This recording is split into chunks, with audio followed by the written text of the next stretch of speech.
Chapter 409. Develop the Chinese Medicine. Chapter 409. Develop the Chinese Medicine.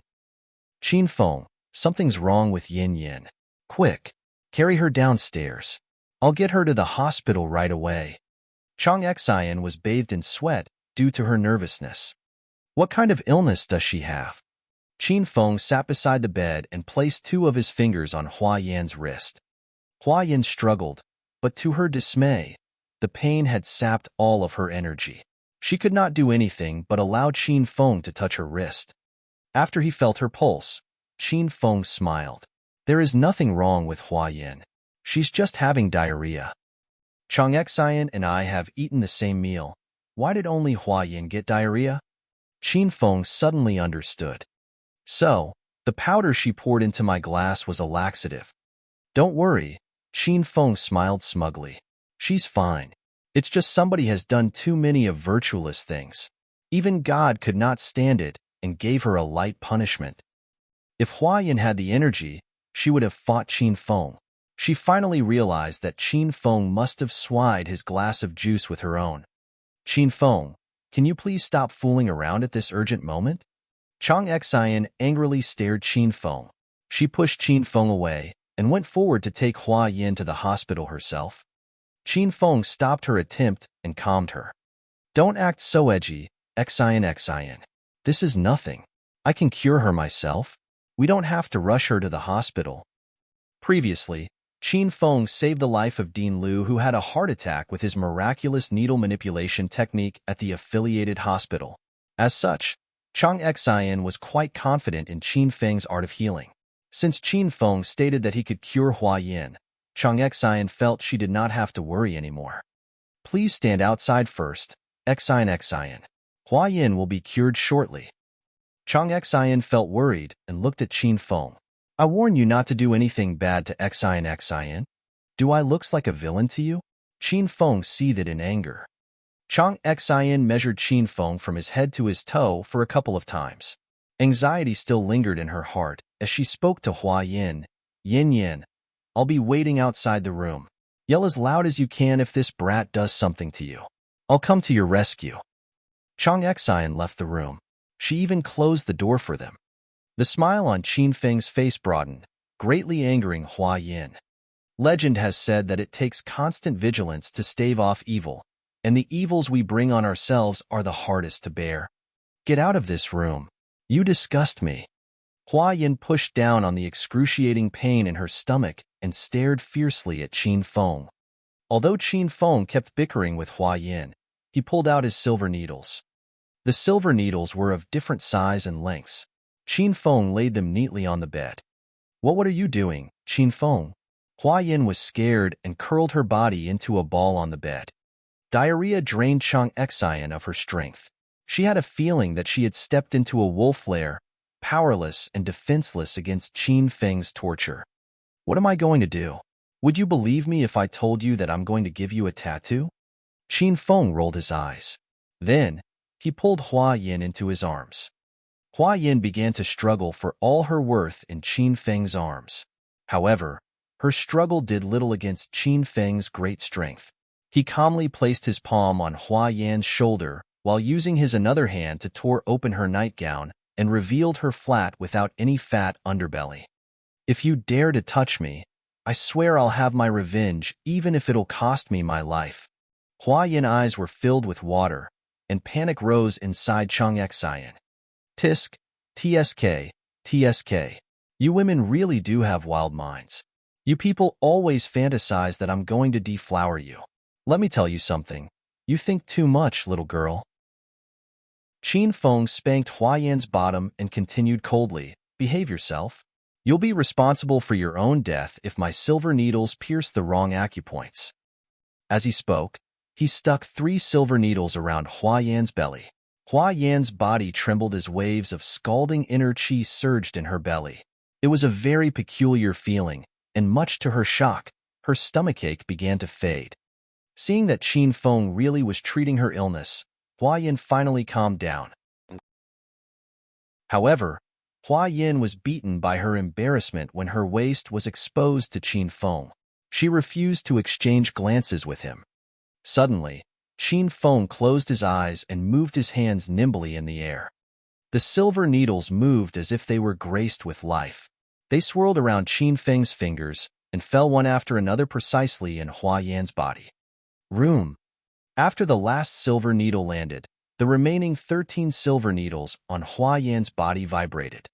Seeing this sight, Hua Yan couldn't help but exclaim, "Needle manipulation technique. You know needle manipulation technique. I cannot believe that you are not only a martial artist, but you're a shaman as well." A malicious intent flashed across Qin Feng's eyes. He stared viciously at Hua Yan. "You knew for a while that I'm a martial artist? And what is a shaman?" Hua Yan had just regained some of her energy, but she still couldn't withstand Qin Feng's barbarous and powerful aura. It suffocated her. "I knew about it since the incident at Chongqing Hot Pot Restaurant. You used inner chi to fight, so I deduced that you were probably as a martial artist. A shaman is a very special type of person. A shaman can cultivate inner chi, and at the same time has high proficiency in the art of healing. To put it more bluntly, a person who can use the needle manipulation technique could consider himself as a shaman." Qin Feng understood. He smiled with a wickedly sly grin and continued his question. "Then, beautiful Hua Yan, do you know what a pharmacist master is?" Hua Yan stunned. Myriad of expressions washed over her face before her expression settled into calmness. "I don't know." Hua Yan's answer thrilled Qin Feng, and his smile broadened. He knew Hua Yan was a pharmacist master. Otherwise, the system would not have asked him to help Hua Yan to become a rank 6 pharmacist master. Since this young woman refused to say, then he would not force her. A shaman was tasked to heal the injuries and possessed the skill to save lives from the jaw of death. Meanwhile, a pharmacist master could grow spiritual plants and refine magical pills. There was a huge gap of difference between these two professions. "You're all good now. Go to the toilet later and sit half an hour on the toilet bowl. After that, you will be back to full health. Oh, before I forget, don't disclose my identity as a martial artist to anyone or try to investigate my background. Only then can we stay under the same roof in harmony." Qin Feng withdrew all the silver needles from Hua Yan's belly. Before he left the room, he turned around and said, "And don't try to prank me next time. In the end, you're the one who will suffer the most." Qin Feng left her room afterward. Hua Yan threw a pillow after Qin Feng out of anger, and she almost hit Chang Xian as she entered the room. Chang Xian waited for a while in Hua Yan's room, and after confirming she was fine, she then returned to her own room to rest for the night. Due to the unforeseen circumstances, Qin Feng had to cancel Hua Yan's training session.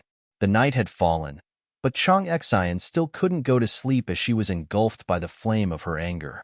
Since she could not sleep, she then went to check on her garden outside of the villa.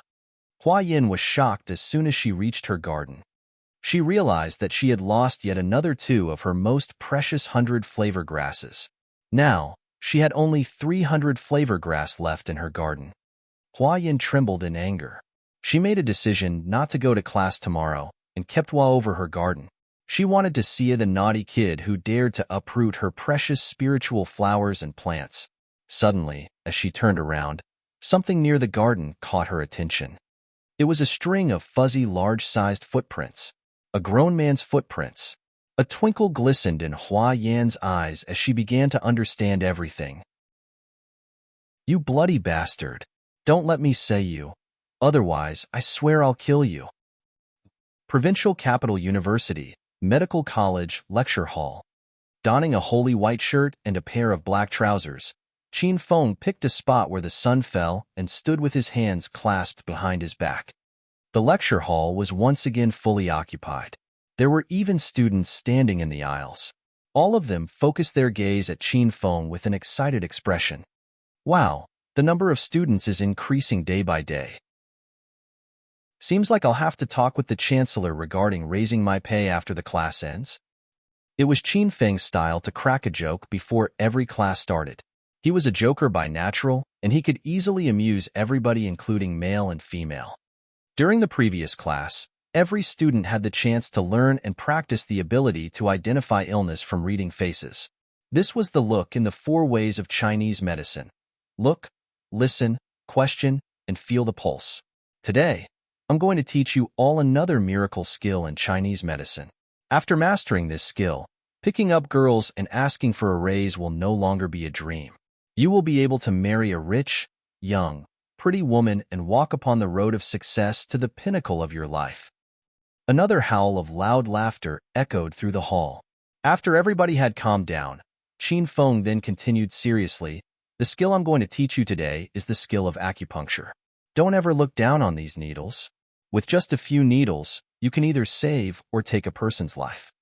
So you all should not laugh and should treat this class seriously.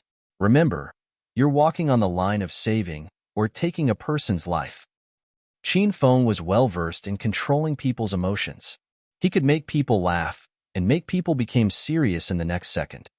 Many students extended their doubts. "Professor Qin Feng, rumors have said that Chinese medicine is fading slowly, and most people do not believe in Chinese medicine. They prefer Western medicine since Western approach is faster and better at curing diseases and illnesses." Handsome Professor Qin Feng, I heard the rumors as well. When I selected Chinese medicine as my field of study, my family almost killed me. They even said that I've rebelled against them. Nowadays, the practice of Western medicine prevails while the practice of Chinese medicine slowly fades away in the torrent of time. I doubt can we really find a job if we graduate as a Chinese medicine physician. Before becoming their lecturer, the medical college's students would always skip the Chinese medicine class. They skipped one class after another without paying much mind to the previous lecturer. It was only because of Qin Feng's humorous and interesting teaching style that so many students returned and attended the Chinese medicine class. However, attending the Chinese medicine class was one story.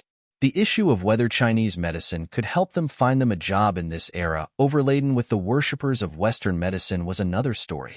Could they really earn their living by practicing Chinese medicine? It was a very serious and tough question. Ding. New mission from the Hedonist sovereign system. Develop China's Chinese medicine. Make the name of Chinese medicine famous across the world. Time limit. Unlimited. Reward. Unknown. The notification system suddenly resounded in Qin Feng's brain, causing him to zone out for a brief moment. It was the first time he had accepted a mission with unknown reward. Qin Feng's expression turned cold. He stared at the group of people with his deep-set eyes. The ancient medicine of China has a long-standing and well-established history. It's broad, profound, and the essence of it is deep and sophisticated. How can Western medicine be mentioned in the same breath as our Chinese medicine?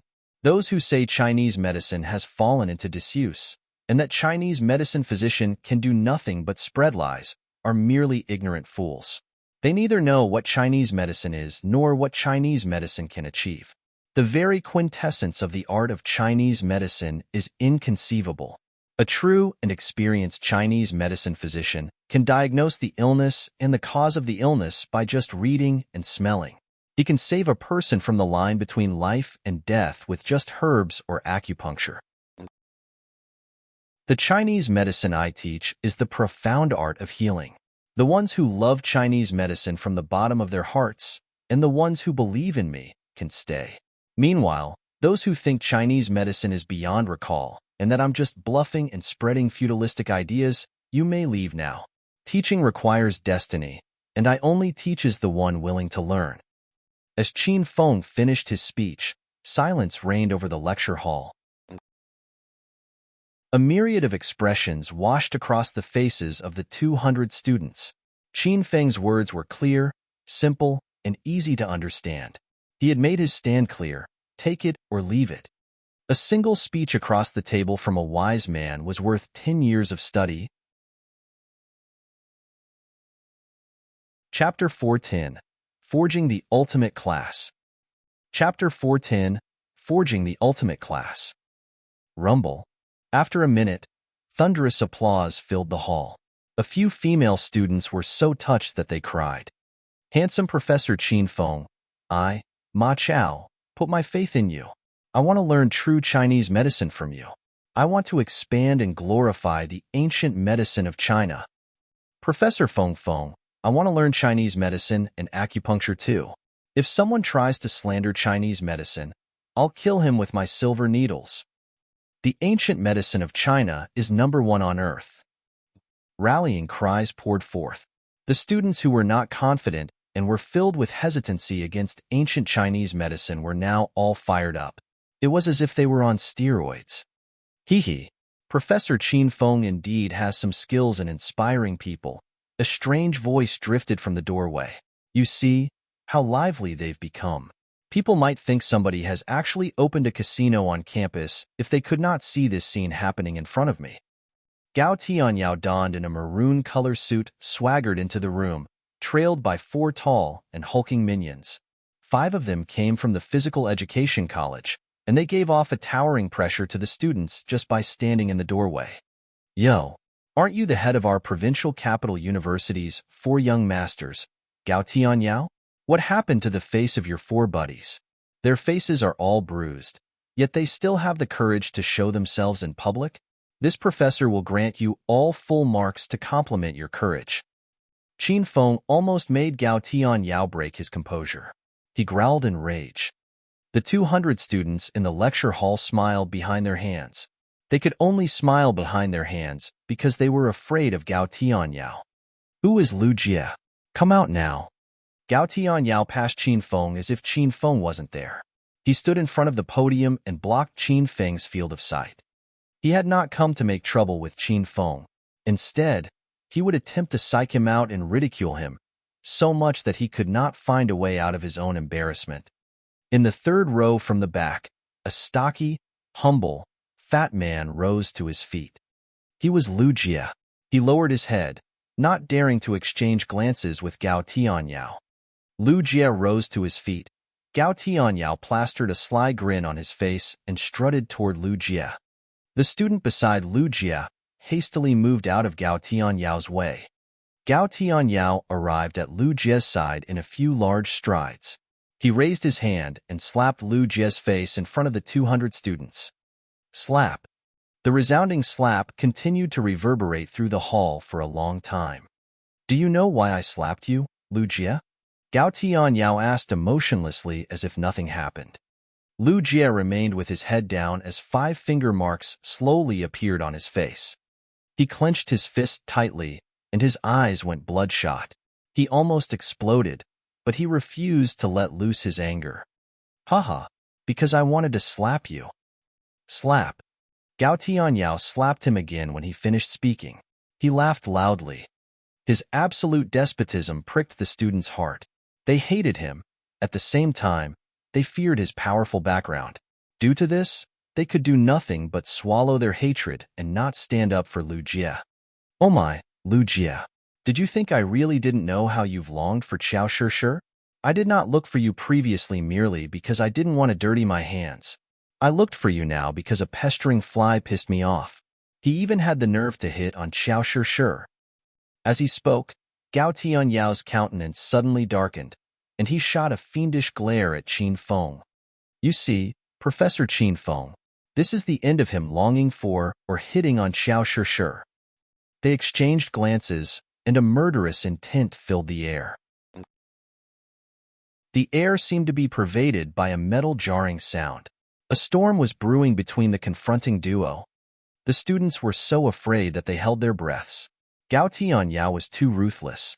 He dared to enter a class, bring his men, and come for a student while, at the same time, threatening Professor Qin Feng, as if he was a maverick, acting in his own way regardless of the law and of natural morality. Clap, clap, clap. Qin Feng suddenly applauded. With a calm expression, he smiled. Good, very good. It's extremely rare to see a student that has mastered the skill of fronting to this extent at such a young age. Mr. Gao Tianyao, you are to be praised. Every student has to master this skill. Without it, you won't be able to survive well in this world. Qin Feng stopped. He turned and cast a cold smile at Gao Tianyao. But you have to be strong enough to act pretentious. Otherwise, you'd become a dumbass. Qin Feng's humor once again dispelled the tense atmosphere. All of the students had to forcibly gulp their laughter. They chided Qin Feng mentally. This Professor Qin Feng indeed is such an annoying fellow. Why did he have to crack a joke at this moment? We can't hold it anymore. However, Qin Feng did not laugh. He stared severely at Lu Jie. Mr. Lu Jie, is it true that you long for Miss Qiao Shi? Qin Feng's sudden question confused everyone. Lu Jie was stunned as well. He raised his head and looked at Qin Feng. After he kept silent for some time, he opened his mouth and said, "Yes, it's true, Professor Qin Feng. Do you think it's a wrong deed to long for Qiao Shi?" Qin Feng threw the second question at him. Lu Jie's originally lost and hazy eyes suddenly began to twinkle. He said resolutely, "No, I'm not wrong." "Good. Excellent. I like Mr. Lu Jie's answer." Qin Feng walked to the door as he clapped his hands. He closed the door and flicked a small lock shut. Then, he took his time walking toward Gao Tianyao. Everybody in the university has the freedom to choose their desired partner. Loving somebody is not wrong, neither is longing for somebody. Mr. Lu Jie longed for Qiao Shi. Should he be punished? Qin Feng stopped about half a meter away from Gao Tianyao. They were both about the same height. They exchanged glances at the same eye level while releasing powerful auras into the air. Answer my question. Should Lu Jie be punished for longing for Qiao Shi? Qin Feng peered straight into Gao Tianyao's eyes. His voice was cold. He's guilty as long as I exist. Gao Tianyao released his full aura like a cactus, showing off its spikes. He was not intimidated by Qin Feng's terrifying essence. Smiled, Qin Feng said, "Interesting. In my very honest opinion, I don't think Lu Jie should be punished." Whatever. Gao Tianyao tilted his head high and looked provocatively at Qin Feng. "Your opinion does not matter to me. I've slapped him.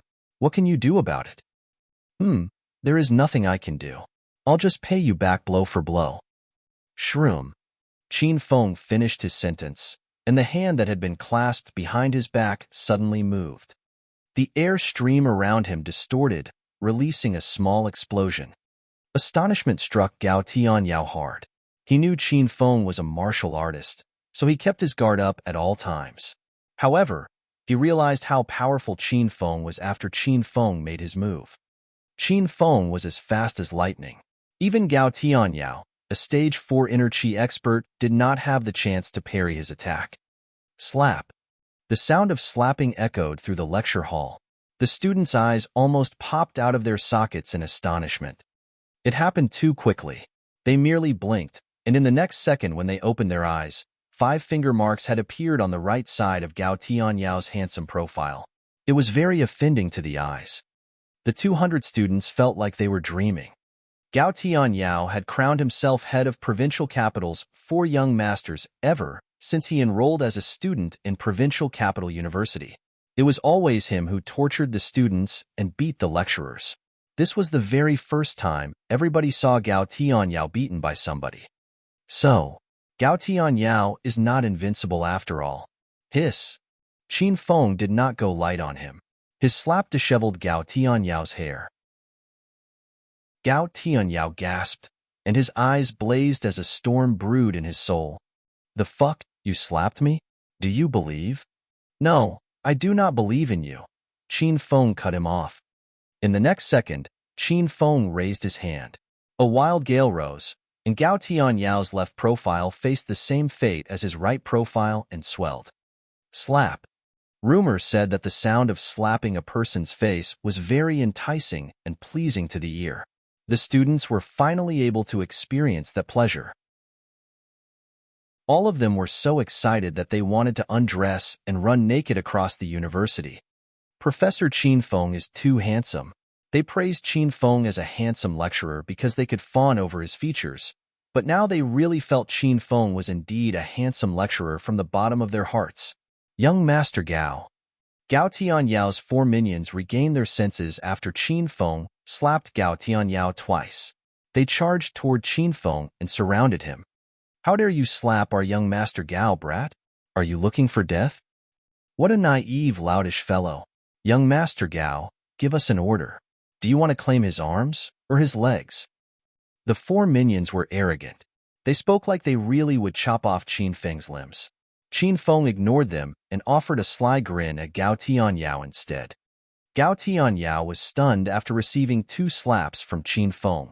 He could not understand how a stage 4 inner chi prodigy like himself could not even defend himself against a single one of Qin Feng's attacks. Just how strong is he? Fuck off. I, Lu Jie, will fight you if you dare to lay your finger on Professor Qin Feng. Lu Jie dashed from his seat to Qin Feng's side and stared ferociously at Gao Tianyao's group. What the fuck? Our medical college is not one to be trifled with. I, Ma Chao, am not afraid of you either. Another young man sitting near the window on the last row rose to his feet and rushed to Qin Feng's side. Gao Tianyao, I might as well tell you now, since you're here, a beautiful voice wafted from the first row. I don't have any feelings for you. Please stop pestering me. Donning a white jersey, Xiao Sure walked to Qin Feng's side.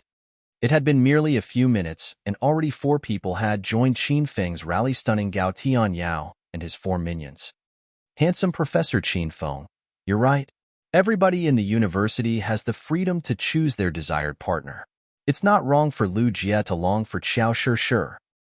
This is the lecture hall for the medical college. Who gave you people, students from the physical education college, permission to show yourself here, huh? I'll kill those who bully my Professor Feng Feng. Everybody, stand up.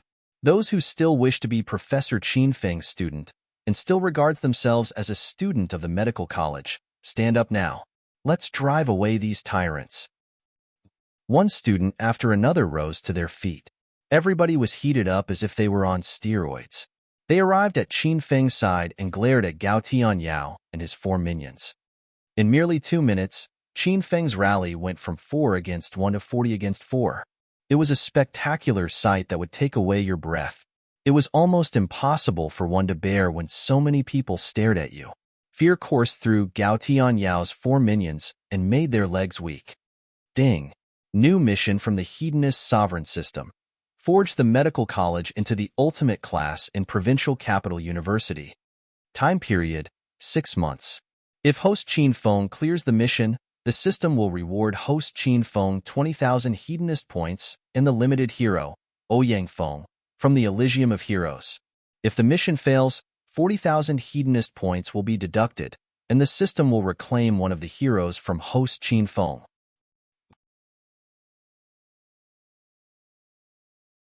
Chapter 411. The Spirit of Teamwork. Chapter 411. The Spirit of Teamwork. Get lost, Gao Tianyao. Remember this, Gao Tianyao. This is our medical college's territory. You come here, and we'll beat you. Professor Qin Feng, say it. What should we do to these guys? There was strength in numbers, and it was true. A massive crowd of students banding together was an impressive sight. The students were all wired up, and they glared at the helpless Gao Tianyao and his 4 minions. They had cast away their fear of young Master Gao, the head of Provincial Capital University 4 young masters. What should we do, young Master Gao? Young Master Gao, a wise man does not fight when the odds are against him. I suggest we take our leave. Gao Tianyao gnashed his teeth in rage and stared at Qin Feng and the group of students. Meanwhile, his 4 minions were planning to back out. They all tried to persuade their leader for a retreat. Gao Tianyao knew he could do nothing to turn the tide now. He waved his hand at his minions, "Let's go," and went away angrily. "Let them go." Qin Feng gestured with his hand and calmed the restless students. After Gao Tianyao and his 4 minions left, Qin Feng walked to Lu Jie's side. He said, "Mr. Lu Jie, I lent you a hand this time, but I will not next time. And you all, I won't give you a hand if any of you are in trouble. You all will have to either submit to evil forces and walk with your tail between your legs the rest of your life, or stand up, unite, and fight back." Qin Feng's speech remained in the students' minds for a long time. They could not shake it off. The medical college had been a heap of loose sand before Qin Feng became their lecturer. Their state of disunity was so dire that most of them could not even recognize their own classmates, although they'd been in the same class for 3 years. For years, they had not cared about their classmates and wouldn't offer a help if their friend was in trouble. In some circumstances, they laughed and took pleasure in their friend's suffering. However, the current incident was a game changer. They finally realized the quintessence of teamwork and the great power brought to them by having worked together. Their unity had warded off the most fearsome person at provincial capital university. They were certain that as long as they were united, nothing could harm them. Gao Tianyao was a short interlude. Qin Feng cracked a few jokes and brought everything back to its original course. He continued to propagate the knowledge of Chinese medicine while the students fully concentrated on his teaching. Nobody talked about Gao Tianyao. It seemed to them that the incident that happened not long ago was nothing worth mentioning and cast it to the winds. The art of acupuncture is the most amazing skill in China's traditional medicine. One can cure hundreds of diseases with the use of silver needles.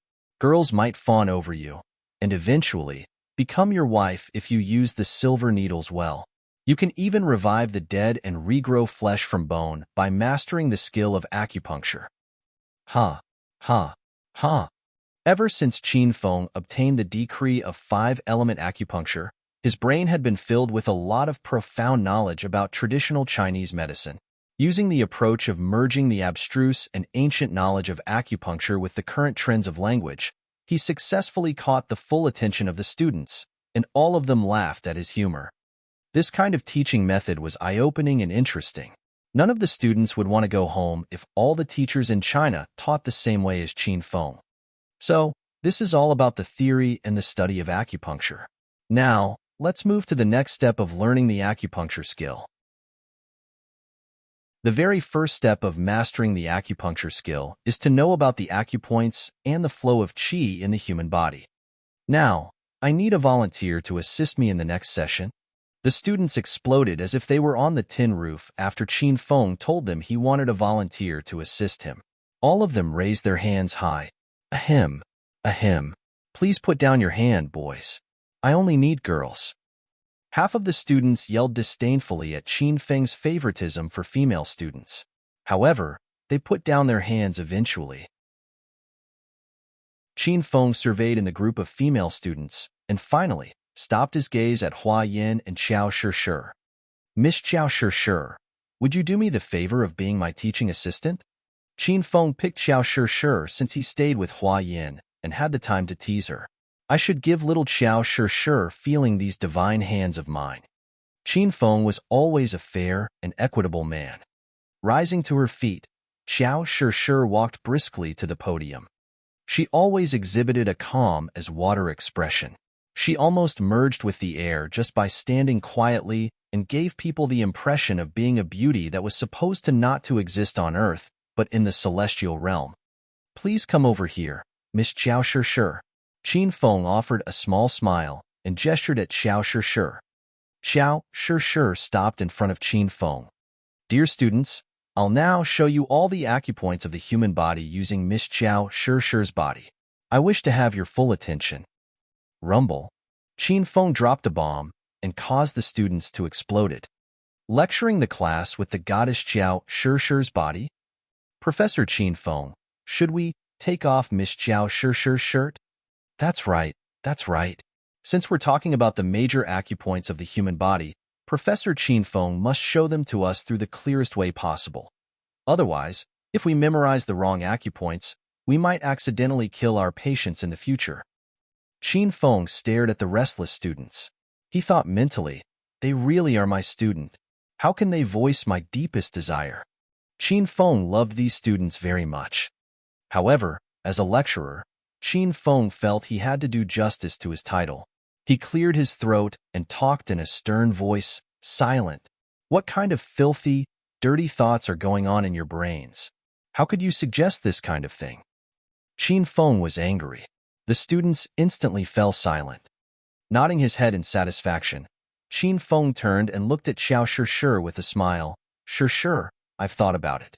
To be honest, their suggestion is not bad. Why don't we? Professor Qin Feng, I'm going back to my seat.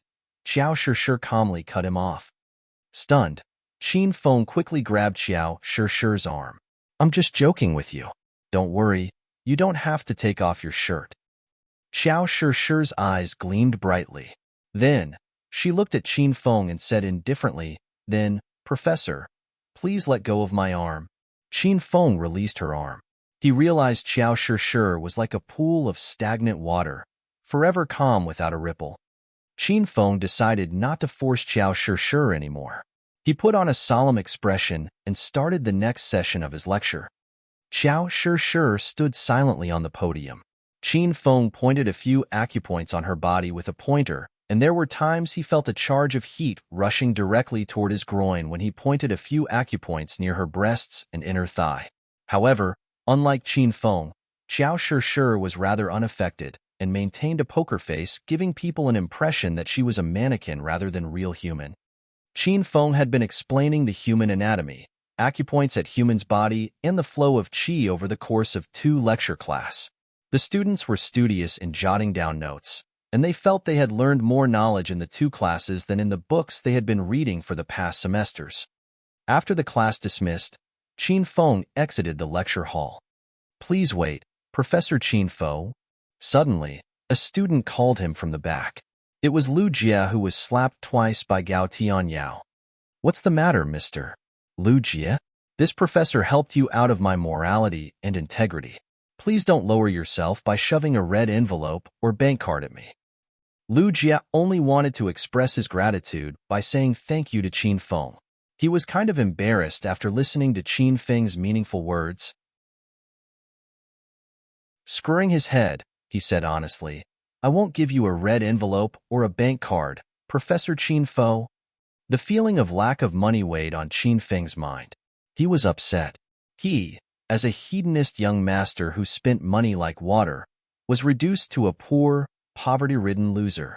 It was tough for him to explain his tribulation to people, and none of them could fathom his depression. Seeing that Lu Jie did not get his meaning, Qin Feng's expression sank. "This is what you should learn of me as my student. I, Qin Feng, am a human free from corruption and bribery. I am principled and law-abiding. I won't accept any kind of bribe. Oh yeah, you may as well treat me to a meal whenever." Lu Jie's mouth jerked vigorously. He regretted coming to say thank you to Qin Feng.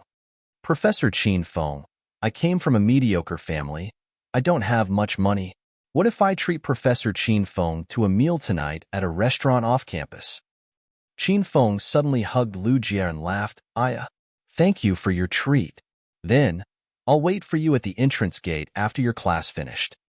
Lu Jie rolled his eyes, nodded and said, "Okay, see you later." Qin Feng returned to his office after he bade his goodbye to Lu Jie. He had stolen 2 spiritual plants from Hua Yan's garden the night before, and he still had not finished converting the spiritual essence into his own inner qi. As such, Qin Feng remained in his office to convert and refine the spiritual essence into his own. Time flew by like a breeze of wind, and classes seemed to be over in the blink of an eye. He had finished converting and refining the spiritual essence into his own inner qi, and the inner qi in his dantian was getting denser. As Qin Feng walked out of his office, he shook his head and sighed. "I'm one step away from breaking through. Seems like I have to visit the garden once more tonight." "Professor Qin Feng, I'm here." As Qin Feng reached the entrance gate, he saw Lu Jie was waiting for him. "You really kept your word, Mr. Lu Jie." Qin Feng walked forward and grabbed Lu Jie's shoulders. "Professor Qin Feng has been a great help, and I should treat Professor to a meal," Lu Jie replied. Then, he and Qin Feng walked down the street. Both of them arrived at a restaurant outside the campus. "Professor Qin Feng, even though this isn't a well-named restaurant, it's quite lavishly decorated, and the chef makes good food. A lot of provincial capital universities students love to have their meals here. So, what do you think, Professor Qin Feng? Do you want to give it a try?" Lu Jie asked for Qin Feng's permission. "You have the final say.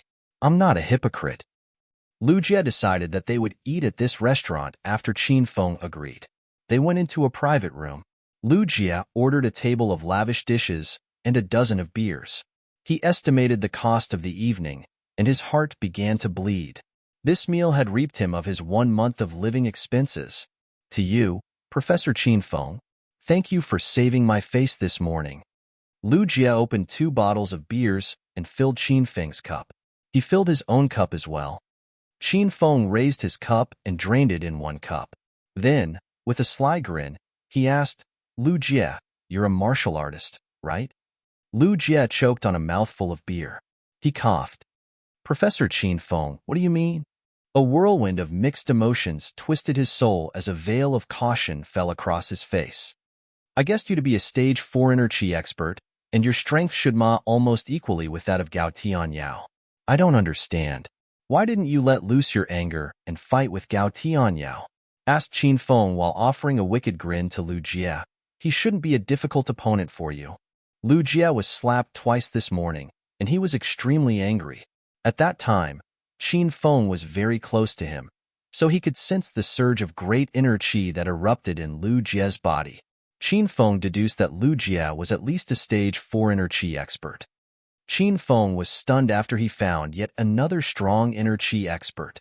He exclaimed inwardly, there are really lots of hidden gems in the provincial capital.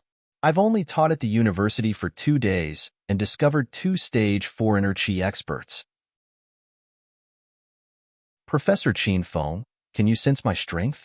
So you're a martial artist as well? Exclaimed Lu Jie.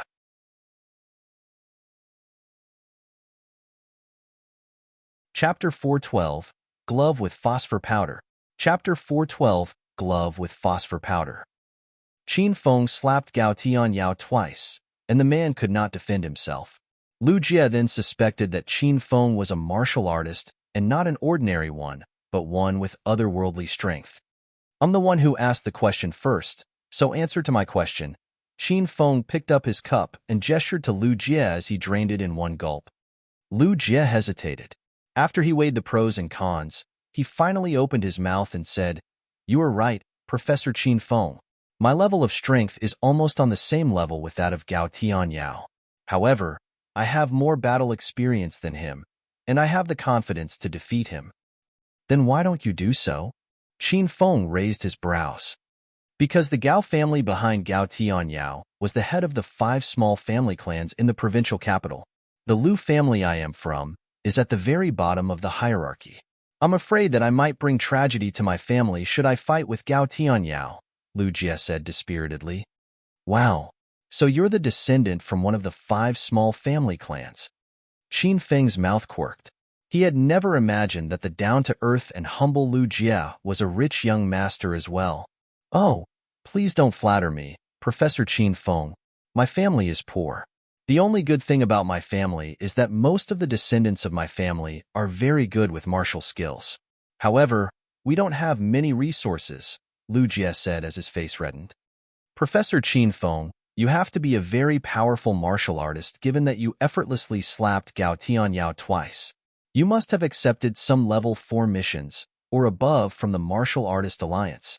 Lu Jie suddenly changed another topic and looked excitedly at Qin Feng. How hard were the missions? He had just broken through stage 4 inner chi, and he wished to accept some level 4 missions from the Martial Artist Alliance as training.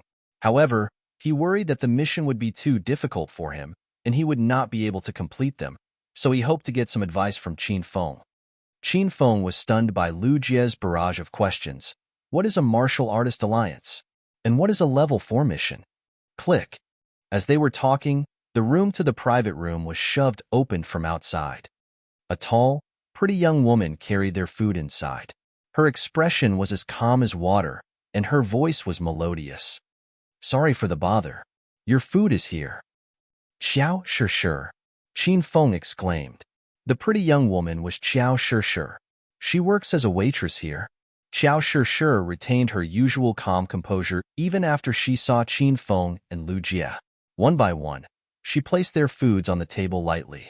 Then, she slightly bowed and said, Please enjoy the meal. Xiao Shi came and went like a gale of wind. Her perfume lingered in the private room after she left and caused Lu Jie's chubby face to blush bright red. He became as shy as a little girl. Xiao Shi carried one dishes after another into Qin Feng's private room. Most of their food arrived, so only one fish soup was left. Sorry for the interruption. Here is your fish soup. The soup bowl was huge, and it was hard for Xiao Shi to carry. She staggered under the weight of the heavy bowl. Her face was pale and beads of sweat oozed out of her forehead. Frowning, she struggled her way towards the table.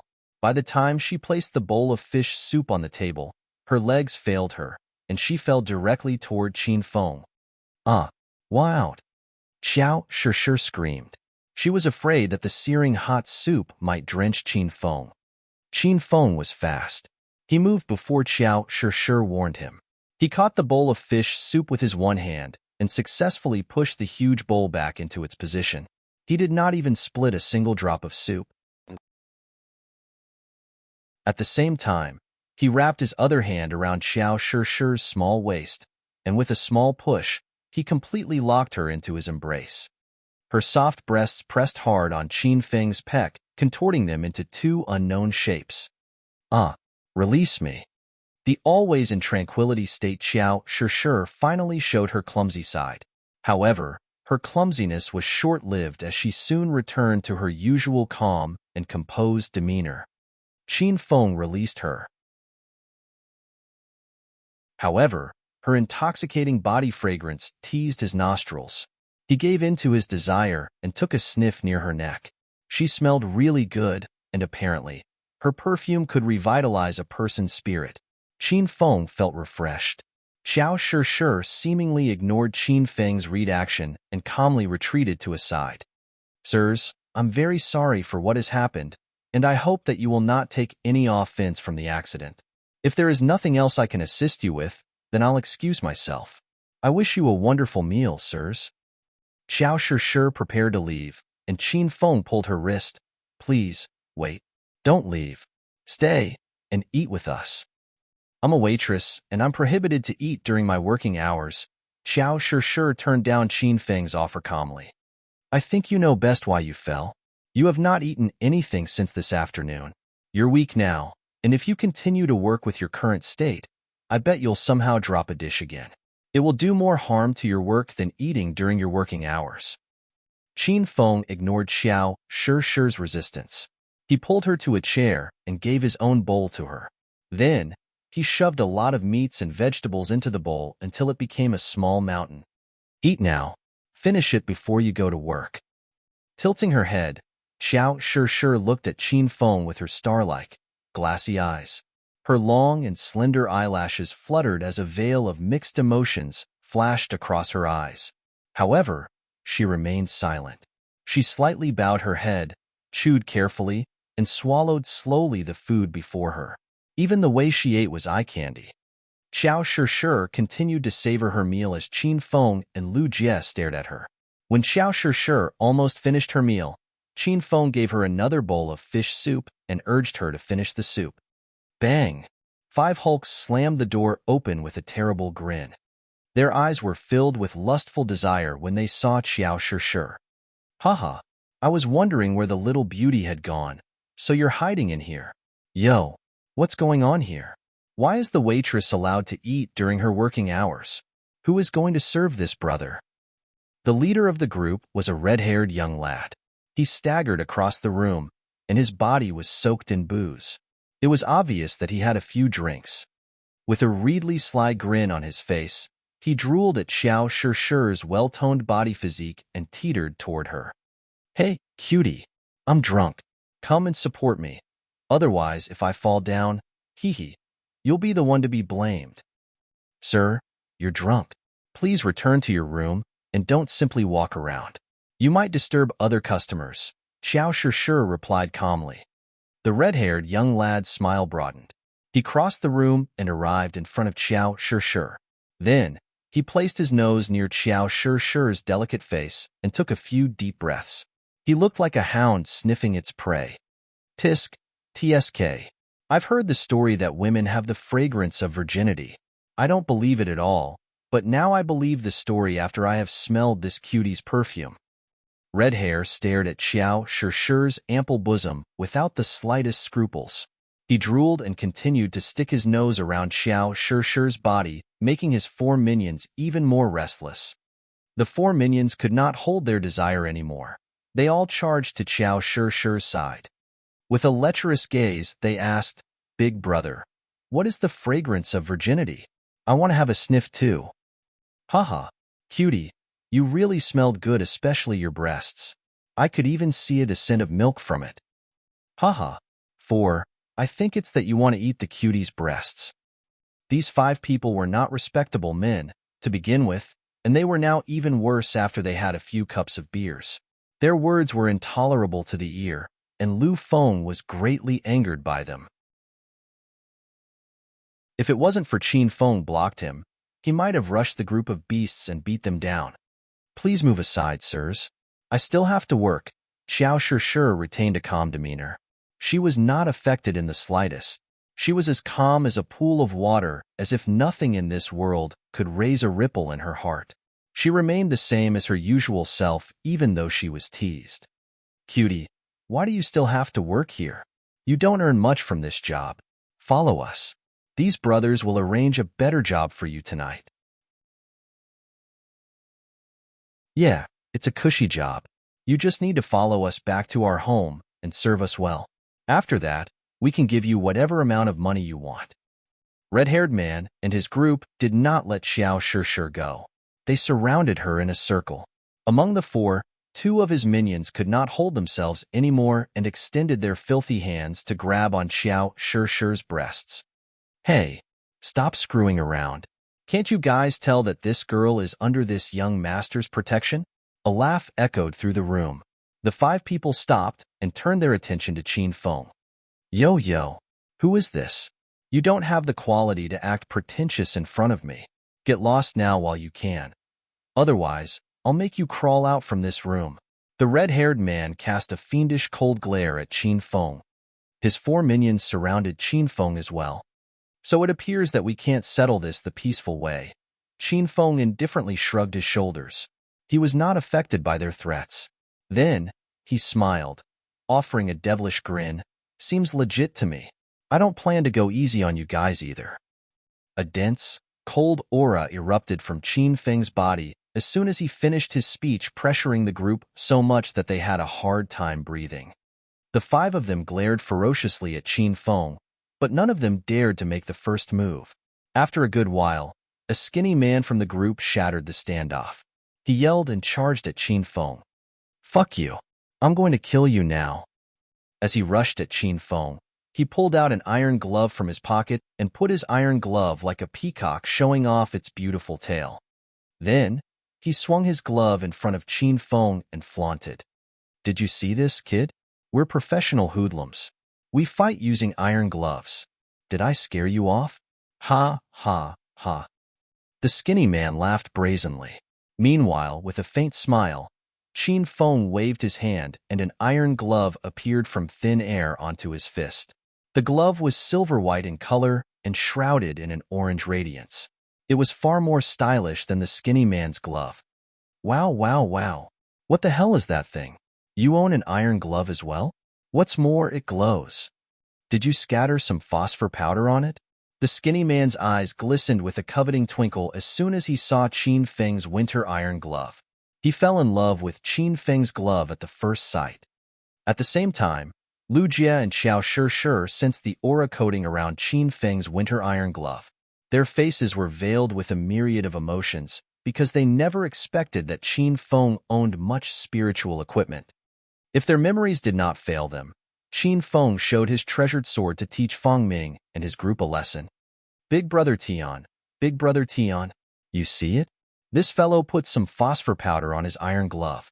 Why don't we copy him and put on some phosphor powder on our gloves as well? It will be so cool when we go to a fight next time with each of our gloves glistering with different colors. The skinny man had forgotten about his given mission and yelled happily to his big brother with the red hair.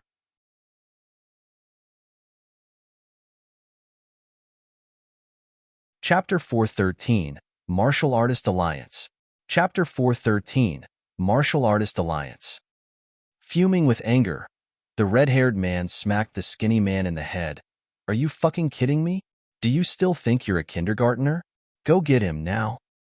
Red-haired man's yell sobered his minions up, and they hastily surrounded Qin Feng and pounced on him altogether. 5 of them had iron gloves on their hands, and they were fierce. They aimed at Qin Feng's weak spots such as his head and the back of his waist. A veil of murderous intent flashed across Qin Feng's eyes. He hopped on one foot and darted forward. The effect of combining the winter iron glove and intermediate-grade thunder tiger fist was incredible. He released a strength 6 times greater than an ordinary person and smashed a total of 300 kilograms into the skinny man's stomach and sent him flying into the air. Bang!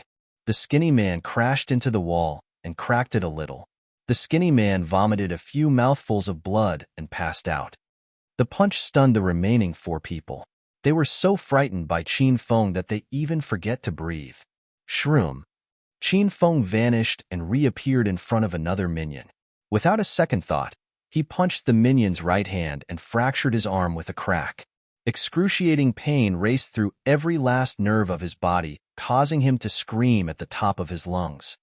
Destroying only one of your arms is a light punishment for touching my beautiful student. Shroom. A breeze blew like a specter in the dark.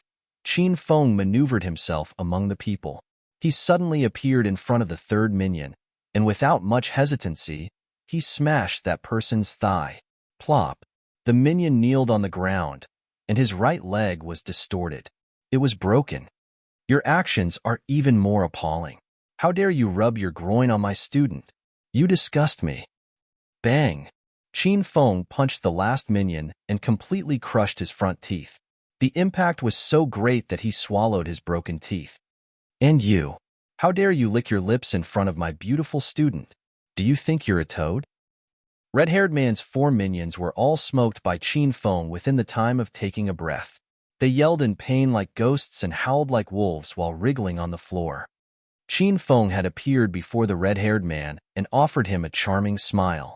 The smile scared him so much that his legs trembled, and he was bathed in cold sweat. Plop. The red-haired man kneeled in front of Qin Feng. Big brother, please forgive me. I'm ignorant for not knowing your great name. I swear I won't do it again. The man was freaked out by Qin Feng. Qin Feng was too powerful. He was as strong as an ox and as cruel as a demon. He is not a human. Every time he moved, somebody got injured. They either had their limbs broken or had their teeth crushed. He was even more horrible than them as hoodlums. What did you do to my beautiful student just now? Qin Feng paid no mind to his plea and extended a cheerful smile at him. The red-haired man began to slap his own face. As he was slapping his face, he pleaded, Big brother, it's my fault. I'm sorry. Please forgive me. Please let what I've done just now pass like a wind. I swear I won't do it again in the future. I'm asking you, what did you do to my beautiful student just now? Qin Feng roared as a powerful and domineering aura erupted from his body, shocking the red-haired man and giving him a headache. I took a sniff of her perfume with my nose. The red-haired man hastily made a vow. I promise. We all just leer at her, and we'd never touch her. Of course, Qin Feng knew they had not touched Xiao Shishir before. Otherwise, he would not have punished them so lightly.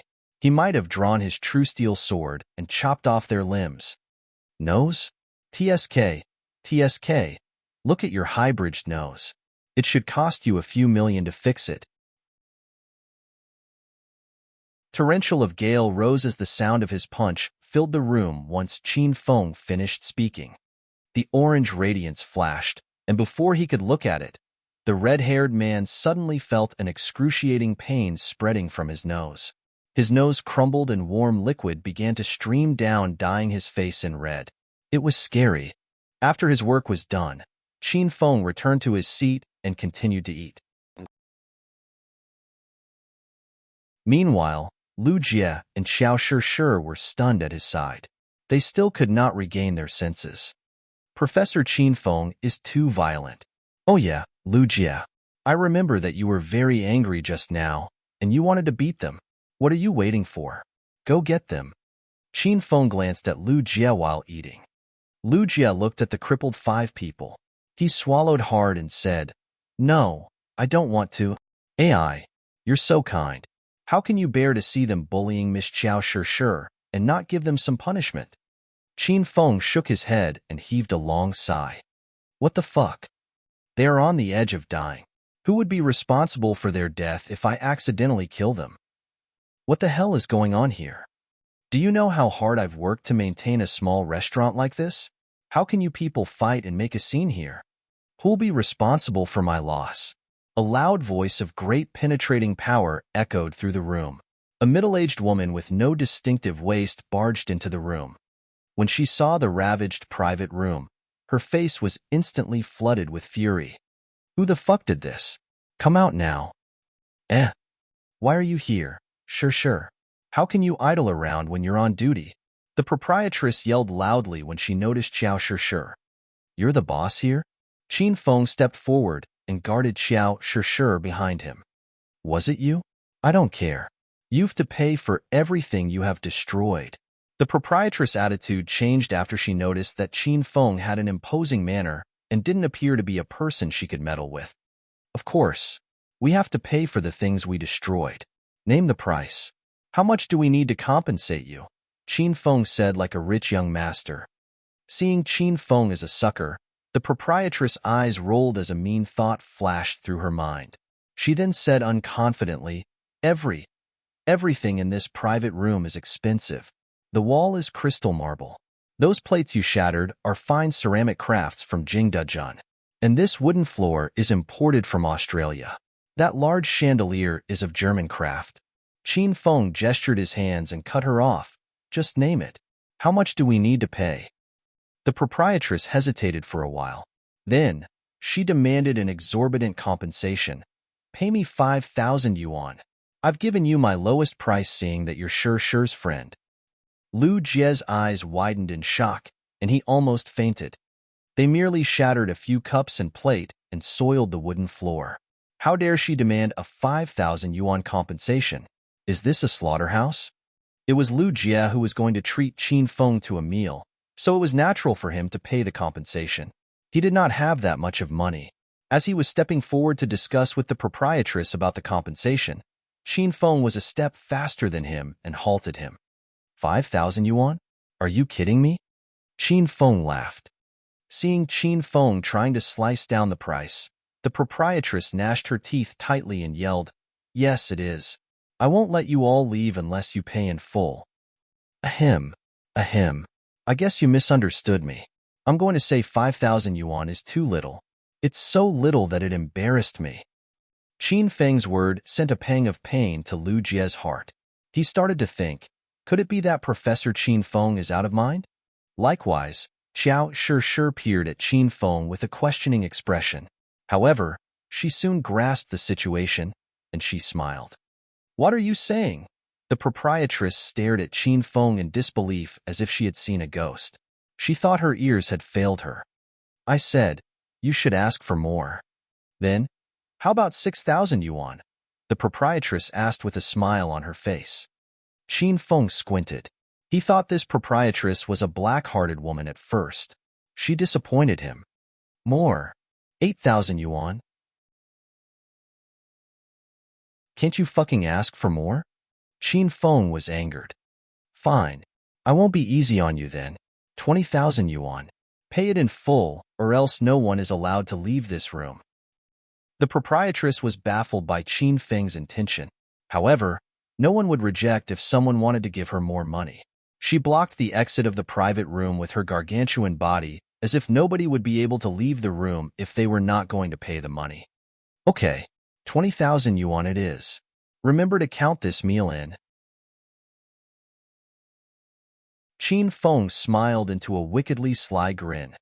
The cost of a meal was only a grain of sand compared to the huge amount of compensation. The proprietress agreed to it with alacrity. Brat, how are you going to pay? Cash or direct transfer? Asked the proprietress as she exposed her miser-like expression. With a puzzled face, Qin Feng looked at the proprietress and said, Why do you ask me? You should ask them. They are the ones who are going to compensate you, not me. I don't have money. Pfft. Lu Jie could not hold it in anymore and laughed. He finally got a good grasp of Qin Feng's intention. So Professor Qin Feng is frowning those 5 people. Meanwhile, the corner of Xiao Shure's mouth arched into an even broader smile. Her face was veiled with could of myriad expressions as she stared at Qin Feng. The proprietress felt that she was fooled by Qin Feng. She blew her top and glared fiercely at Qin Feng as if she was going to have a life-to-death battle with him. At the same time, The red-haired man and his 4 minions were shocked by Qin Feng's utterance that they almost vomited blood. Not only did he beat them, he was now going to fraud them. He is too shameless. Why are you 5 still zoning out there? Hurry up and pay her. Do you guys still need this young master's assistance to search for the money from your pockets? Said Qin Feng as he waved his winter iron glove. Frightened, the 5 people hastily waved their hand as a sign to turn down Qin Feng's offer. They had a good taste of Qin Feng's punch. They did not want to taste it again ever. Haha, please wait for a moment, big brother. We'll pay for it. We'll pay for it no matter how much it is. The 5 people began to pull out money. The proprietress was stunned. It was out of her expectation that a flimsy young man like Qin Feng could subdue a group of hoodlums. The proprietress regretted it. I should have asked for more. The red-haired man and his 4 minions stayed behind to pay the compensation. Xiao, sure, returned to work. Qin Feng and Lu Feng bade her goodbye and exited the restaurant. Walking under the streetlight outside of the campus, Qin Feng suddenly remembered the thing Lu Feng mentioned to him before. He turned to Lu Jia and asked, Lu Jia, what is the martial artist alliance you talked about earlier? Professor Qin Feng, you really don't know about the martial artist alliance? Lu Jia stared at Qin Feng in disbelief. No, I do not. Please explain it to me. What is the martial artist alliance? Lu Jia was shocked after Qin Feng expressed that he did not know anything about the martial artist alliance. After he calmed down and explained to Qin Feng, the Martial Artist Alliance is a large mysterious organization that brings together all of the martial artists in China. As a member of the Martial Artist Alliance, you can either release a mission or accept a mission from other members. Different kinds of missions give different kinds of rewards. Any kind of rewards? Qin Feng had grown interested in the Martial Artist Alliance.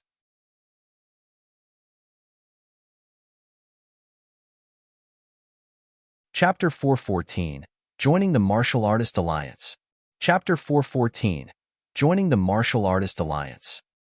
Yeah, they pay us handsomely. We can get rewards such as potions to use for cultivation, herbs, pills, spiritual equipment, skill books, and much more, chirped Lu Jia. Qin Feng's eyes gleamed brightly. He was on the edge of breaking through to stage 4 inner qi, and he needed a large number of spiritual plants and mystical herbs to do so.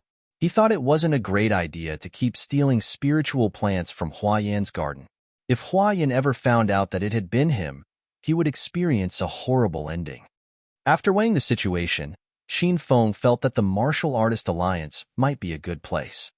Is it permissible for anyone to accept and assign missions in the Martial Artist Alliance? Qin Feng asked his second question. No, it's not. The Martial Artist Alliance is a large clandestine organization. Normally, the presence of this organization is only known by martial artists. The people outside of martial world know nothing about this organization. To enter the Martial Artist Alliance, you must first have to get a membership. That is to say that you have to register yourself as a member. Each member has their own identity. You can either use your real name or an alias. Then, you can start to accept or assign missions. Lu Jia explained thoroughly the mechanism of Martial Artist Alliance to Qin Feng. Qin Feng was dazzled by Lu Jia's story. The Martial Artist Alliance worked the same way as Mensa International. Mensa International was a central organization for gifted and talented humans with a high IQ, whereas the Martial Artist Alliance was the central organization for martial artists. The former was open to highly intelligent humans, gifted children, and talented people from around the world, whereas the latter aggregated every martial artist in China. Professor Qin Feng, you've never been to the Martial Artist Alliance before? Lu Jia did not believe Qin Feng. Does the Martial Artist Alliance only exist in the provincial capital? Qin Feng countered Lu Jia with his own question. No, the one in the provincial capital is the headquarters. The Martial Artist Alliance has many branches covering every city of China. Each city must have one. It's just that ordinary people would not know about it. Qin Feng was shocked. That means there must be a branch in Acropolis City. Qin Feng chided his ignorance. I should have known about it. Anyway, Qin Feng could not be blamed. Even though Qin Huang had been a martial artist and Uncle Fu was an external strength master, Qin Feng was born without the gift. He was normal. and he was destined to be unable to cultivate martial arts in his lifetime. As such, Qin Huang detached himself from the Qin family in the provincial capital and brought along Qin Feng all the way down to Acropolis City, where he began his business empire. Qin Huang knew that Qin Feng could never be a martial artist, so Qin Huang thought he might as well plunge himself into business. After Qin Feng had grown up, he figured that he would pass down his business empire to Qin Feng so that he could live an ordinary life until death claimed his life. As such, Qin Huang and Uncle Fu never mentioned or brought Qin Feng to the Martial Artist Alliance branch in Acropolis City because neither of them had anticipated that Qin Feng would one day become a martial artist. Lu Jia, where is the Martial Artist Alliance in the provincial capital? Could you take me there? Qin Feng could not push down the buzz in his heart anymore. He was thrilled. Yeah, sure. Let's go there by car. Lu Jia and Qin Feng returned the same way they arrived. When they arrived at the car park off campus, Lu Jia pressed his car key and the front lights of a vintage Buick sedan lit up. Wow, you even own a car, and you still said to me that you're poor. Qin Feng kicked Lu Jia's, but out of anger. Screwing his head, Lu Jia said awkwardly, Professor Qin Feng, this is my dad's car. I just took it out for a spin. My dad would kill me if he found out that I drive his car. What a poor excuse, you bloody little liar. Professor Qin Feng, trust me, please. I did not lie. The two talked and joked while getting into the car. While they traveled down the street, Qin Feng peered into the labyrinthine city behind the car window. He noticed that the provincial capital seemingly came to life at nightfall. The streets presented a scene of feasting and revelry with endless streams of passers-by bustling in between restaurants and bars along either side of the road. A distant and vague memory surged and settled into his mind as he was swept into the mad whirl of the city. He pondered, how long has it been since I withdrew myself from this kind of life filled with jazz and booze? The Buick tore down the street and stopped outside a quadrangle. After they got out of the car, they walked for around 10 minutes into the deepest part of the quadrangle. Qin Feng made a map in his mind as he walked so that he would not get lost in this maze-like compound. After walking for a while, Qin Feng somehow found a few memories of this place in his mind. He realized that this place was only a block away from Yulin Street, where he previously set up a stall to sell talismans. In the daytime, the place was filled with many stalls, and there were a few shops selling antiques on the street. It was totally out of his expectations that the main headquarters of the Martial Artist Alliance was hidden in such a lively compound. Lu Jia led Qin Feng to an ordinary quadrangle. There were 4 security guards outside, and they barred them from entering further. Who are you? Beyond this point is a private area, and unauthorized people are prohibited to enter. Big brother, both of us are martial artists, and we plan to accept some missions and restock our supplies. It was obvious that it wasn't the first time Lu Jia had been there as he pulled out a red booklet and passed it to the security guards. One of the security guards took a glance and nodded. You can go in now. After that, he turned to Qin Feng and asked, how about you? Where are your credentials? Big brother, this is my friend. He just became a martial artist not long ago. He's here to register as a member. Lu Jia helped Qin Feng explain his situation. The security guard measured Qin Feng from top to bottom and nodded at last. Both of you, follow me. We've to run an examination on this mister to check his strength. You two can proceed to the lobby after he passes the examination. The security guard led Qin Feng and Lu Jia into the compound. Qin Feng was taken aback by the interior of the compound. From outside, the compound was an ordinary quadrangle. However, the interior of the compound was completely open. The roads sprawled all over the compound, and there was no end to them. The street lights on both sides of the street were extremely bright, causing the surroundings to be as bright as daytime. The compound was equipped with many facilities such as shops, hotels, pharmacies, banks, and so on, as if it were a small town. Qin Feng looked around in curiosity. Wow, it's so cool here. Then, the security guard led him to a room. The room was vast and spacious without anything aside from a large monitor in the corner. The large monitor intrigued him as Qin Feng had never seen this kind of thing before in his life. Test your strength over there. You can become one of us once you passed our test. If you, unfortunately, fail the test, both of you have to leave the compound," said the security guard emotionlessly. Qin Feng did not care about the security guard's attitude and walked towards the monitor. The security guard taught him how to use it, and it was easy. He just needed to hit the thing under the monitor screen, and it would show Qin Feng's strength on the monitor screen. Martial arts was composed of external strength cultivation and inner chi cultivation. Regardless, anyone who broke through Stage 1 inner chi or Stage 1 external strength would be considered as a martial artist. At this stage, they could exert a force of 100 kilograms, which is twice the strength of an ordinary person.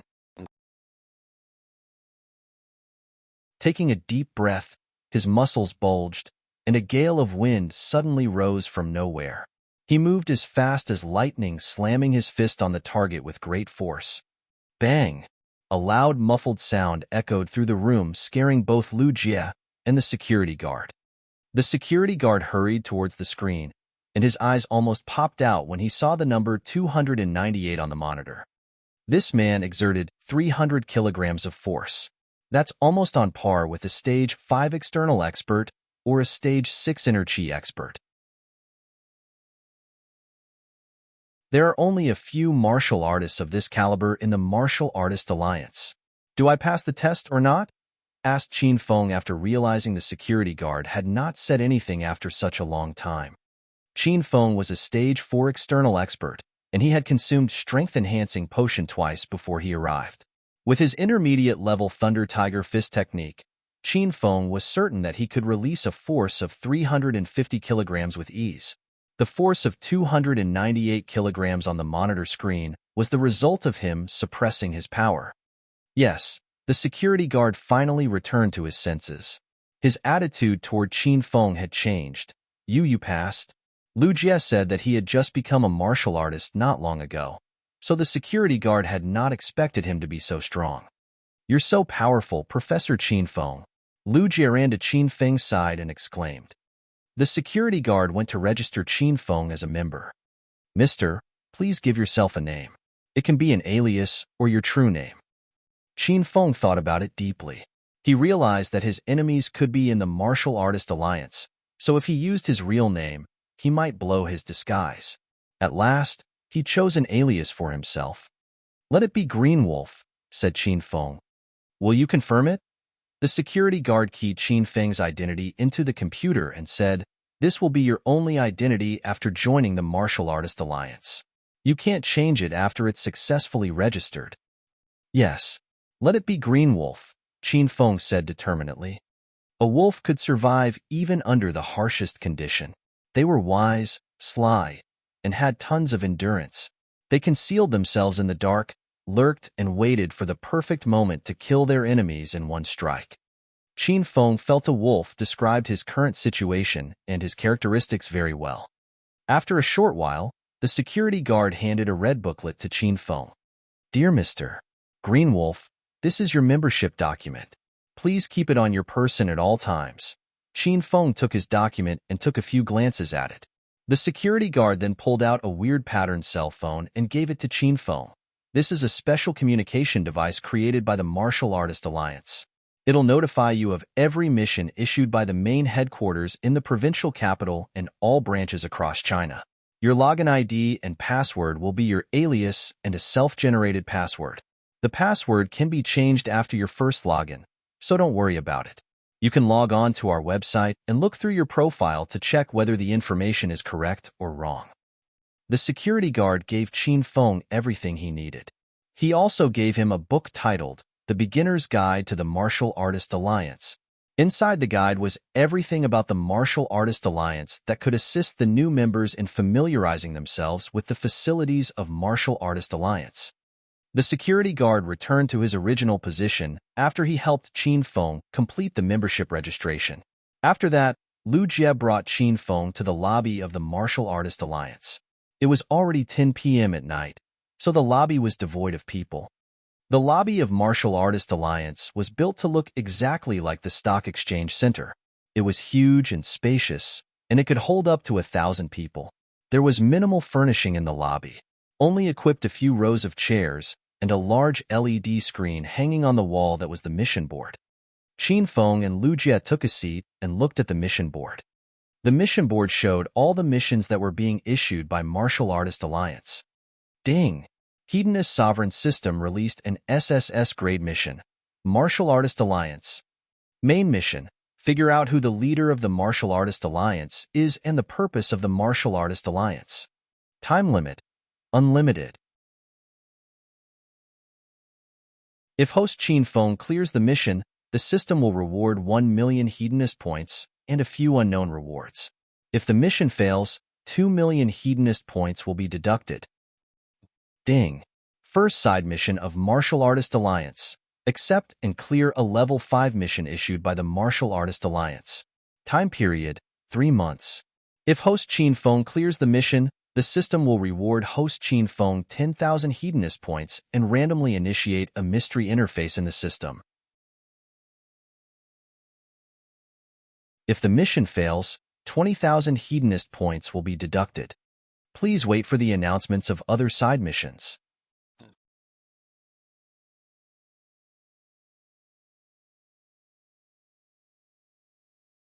Chapter 415. Accepting Level 4 Mission. Chapter 415. Accepting Level 4 Mission. Ding! Congratulations host Qin Feng for clearing the chain mission Martial World Disturbance. The system will reward host Qin Feng 10,000 Hedonist points. Host Qin Feng now has a total of 17,100 Hedonist points. A series of notifications beeped in Qin Feng's mind, bewildering him, especially the chain mission Martial Artist Alliance. The reward of the mission was 1 million Hedonist points, which was even higher than the Beast Clan disturbance that only gave 500,000 Hedonist points as a reward. This was the first time Qin Feng had ever received an SSS grade mission. He felt that this mission would be tougher than climbing to heaven. Little Pig, how has the main mission of the chain mission, Martial World Disturbance, been cleared? I have not done anything yet. Qin Feng felt puzzled. He communicated with Little Pig using telepathy. The chain mission, Martial World Disturbance, consisted of the main mission and 3 side missions. Qin Feng had cleared 3 side missions a long time ago, but not the main mission. The description of the main mission was for Qin Feng to protect the spiritual equipment and skill books he obtained from the system and fend off all the martial artists who came to SNA them from him. During that time on Devil Beast Mountain, Qin Feng engaged all the incoming martial artists with his flaming dragon horse and spear of rat halos. He successfully fended them off with the help of the flaming golden falcon and the glacial snow mastiff. By right, the main mission of Martial World Disturbance should have been cleared, but somehow, the system did not notify him about the clearance of mission. And now, the mission was cleared. For your information, Master, the grading parameter in the system for the mission Martial World Disturbance is somehow incorrect, even though Master had successfully driven off all the incoming martial artists in Devil Beast Mountain. The news of Master still being alive is spreading across China. As such, people from the martial world are still looking for Master's whereabouts. If you show yourself, they will come to kill you. The corner of Qin Feng's mouth quirked after listening to Little Pig's explanation. Then, according to the grading parameter of the system, unless I'm dead, I'll never be able to clear the main mission of Martial World Disturbance. Qin Feng's mouth quirked up even more when he thought about this. This system really did not fail its name as the most trolling master in the world. Hence, to solve the bug, the system issued the mission Martial Artists Alliance. As long as Master accepts the mission, then the mission Martial World Disturbance will be considered clear by default. Qin Feng felt better. Looking at his 17,100 hedonist points in the system, Qin Feng thought he should purchase new armor since his original flying dragon armor had been destroyed by Uncle Yin during their fight at the Amethyst Dragon Palace. Qin Feng withdrew from his thoughts and gazed at the scrolling mission board. One of the side missions for the chain mission Martial Artist Alliance was accepting a level 5 mission. There were many missions on the large mission board. Martial Artist Alliance's mission level 1. Mission description: collect 10 snow lotuses from Duanshan Cliff. Mission reward: 10 mission points. Martial Artist Alliance's mission level 2. Mission description: collect 10 bottles of snow water from Orc Valley. Mission reward: 20 mission points. Martial Artist Alliance's mission level 3. Mission description: protect the diplomat of Z for 3 days. Mission reward: 50 mission points and 1 bottle of body refining potion. Martial Artist Alliance's mission level 5. Mission description: hunt down a 3-eyed elephant boar on Devil Beast Mountain and collect and bring back its fong, skin, and tendon. Mission reward: 200 mission points and a soul-cleansing pill. Qin Feng was dazzled by the sheer number of missions on the mission board. There were quite a few level 5 missions. However, Qin Feng could not take them as he was still in the stage of concealing his presence from his enemies. Thus, he could not travel too far from the provincial capital. Qin Feng felt the mission on Devil Beast Mountain suited him the best. Qin Feng had engaged a 3-eyed elephant boar before, and he was certain that with his current strength he could defeat it again if he went it all out. Anyway, he still had his flaming golden falcon and glacial snow mastiff at his disposal on Devil Beast Mountain. With the help of the 2 battle pets, Qin Feng felt he could kill the 3-eyed elephant boar with ease.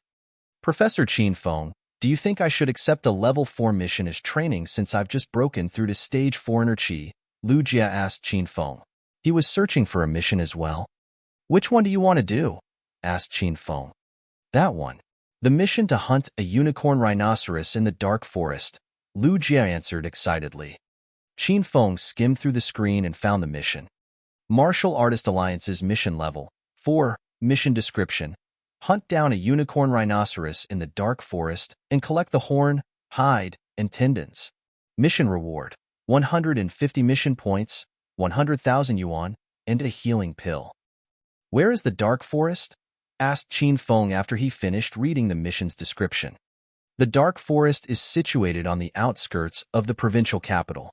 I'm interested in the mission because my dad will not allow me to go far from the provincial capital, answered Lu Jia awkwardly while screwing his head. Oh yeah, Professor Qin Feng, do you have any missions you want to do? Lu Jia was curious about what mission Qin Feng would choose. After all, Qin Feng had displayed great strength during the test, and Lu Jia surmised that Qin Feng had to be at least a stage 5 inner Qi master. Right until this moment, Lu Jia still could not settle his storming mind. He was so fired up that he wanted to yell when he thought a stage 5 inner Qi expert was sitting beside him. I want to do a level 5 mission. It's about hunting a 3-eyed elephant boar. Even though he had only just been acquainted with Lu Jia's humbleness and politeness were quite appealing to him, and he felt that he did not have to keep it a secret from Lu Jia. A level 5 mission? How hard is that gonna be? Lu Jia exclaimed. I've heard of the 3-eyed elephant boar. Its hide is extremely tough, and it's impenetrable by normal ammunition. It's as large as an elephant, and when it's in rage, it smashes and tramples the things around it into nothingness like a tank. Not even 3 unicorn rhinoceroses are up to it. Lu Jia was scared of the strength of a 3-eyed elephant boar. Suddenly, Lu Jia stopped. Something crossed his mind, and he turned to Qin Feng. Oh yeah, I almost forget about this. Professor Qin Feng, you can't accept that level 5 mission yet? The corner of Qin Feng's mouth quirked. His face darkened. It was tough for him to choose a mission that he liked among the sea of missions, and now, Lu Jia told him he could not perform the mission? Why can't I? Qin Feng asked. Professor Qin Feng, every member of the Martial Artist Alliance is ranked into different levels. You're a new member, so you're level 1, and you can only accept level 1 missions. You can accept a level 5 mission after you raise your level to level 5. Lu Jia explained to Qin Feng. What the hell? So how do I raise my level? Qin Feng never imagined that accepting a mission required so much. You'll get mission points after clearing a mission. You will become a level 2 member after you've accumulated 30 mission points.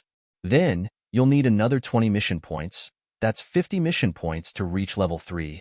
Then how much do I need to collect to become a level 5 member? Qin Feng asked without waiting for Lu Jia to finish his explanation. Lu Jia fell silent and did the math.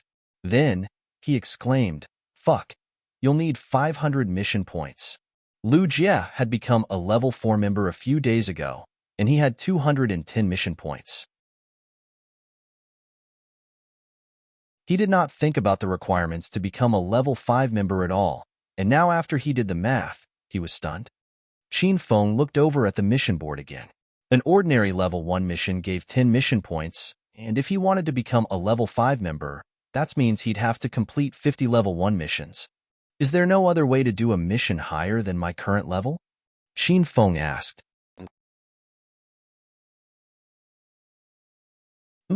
There's a way, but you'll have to see if there is anyone willing to bring you along. Lu Jie ran Qin Feng through the mechanism thoroughly. Some of the missions in Martial Artist Alliance are solo missions, while some are team missions. The level restriction rule is voided if you choose a team mission. However, normally, a team mission is very tough and other members will vote to decide whether they want to accept you into their team. They might reject your request if they see that your level is too low. Qin Feng summarized Lu Jie's long explanation into one word. Isn't that normal for a team in an MMORPG game? Qin Feng felt the Martial Artist Alliance worked the same fashion as an MMORPG game. You only needed a high-level member as a friend and have him to bring you along whenever he went on a mission. As such, you could increase your level quickly. It was much better than doing missions on your own. After getting a good grasp of the Martial Artist Alliance's rules, Qin Feng suddenly looked at Lu Jie and asked, Lu Jie, wasn't the level 4 mission you wanted to do as a team mission?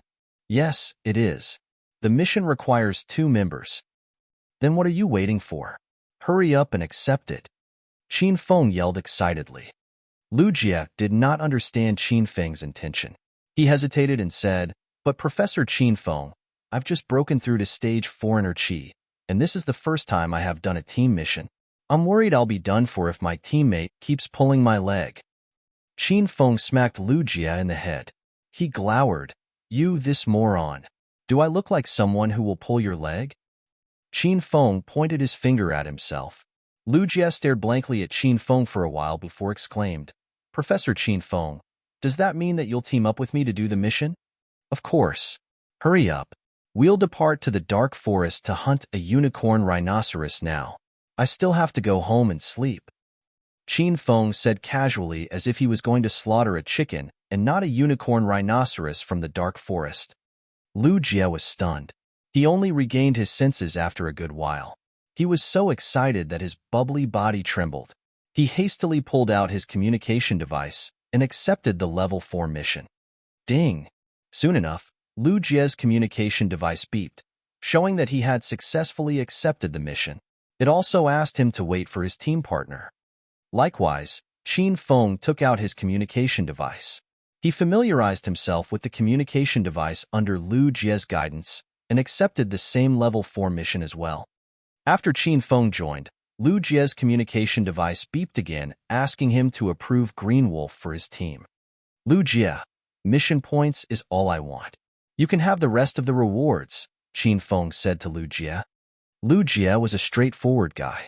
He agreed and said, Okay, I'll just take it as an experience and follow Professor Qin Feng to see how difficult and dangerous a level 4 mission is.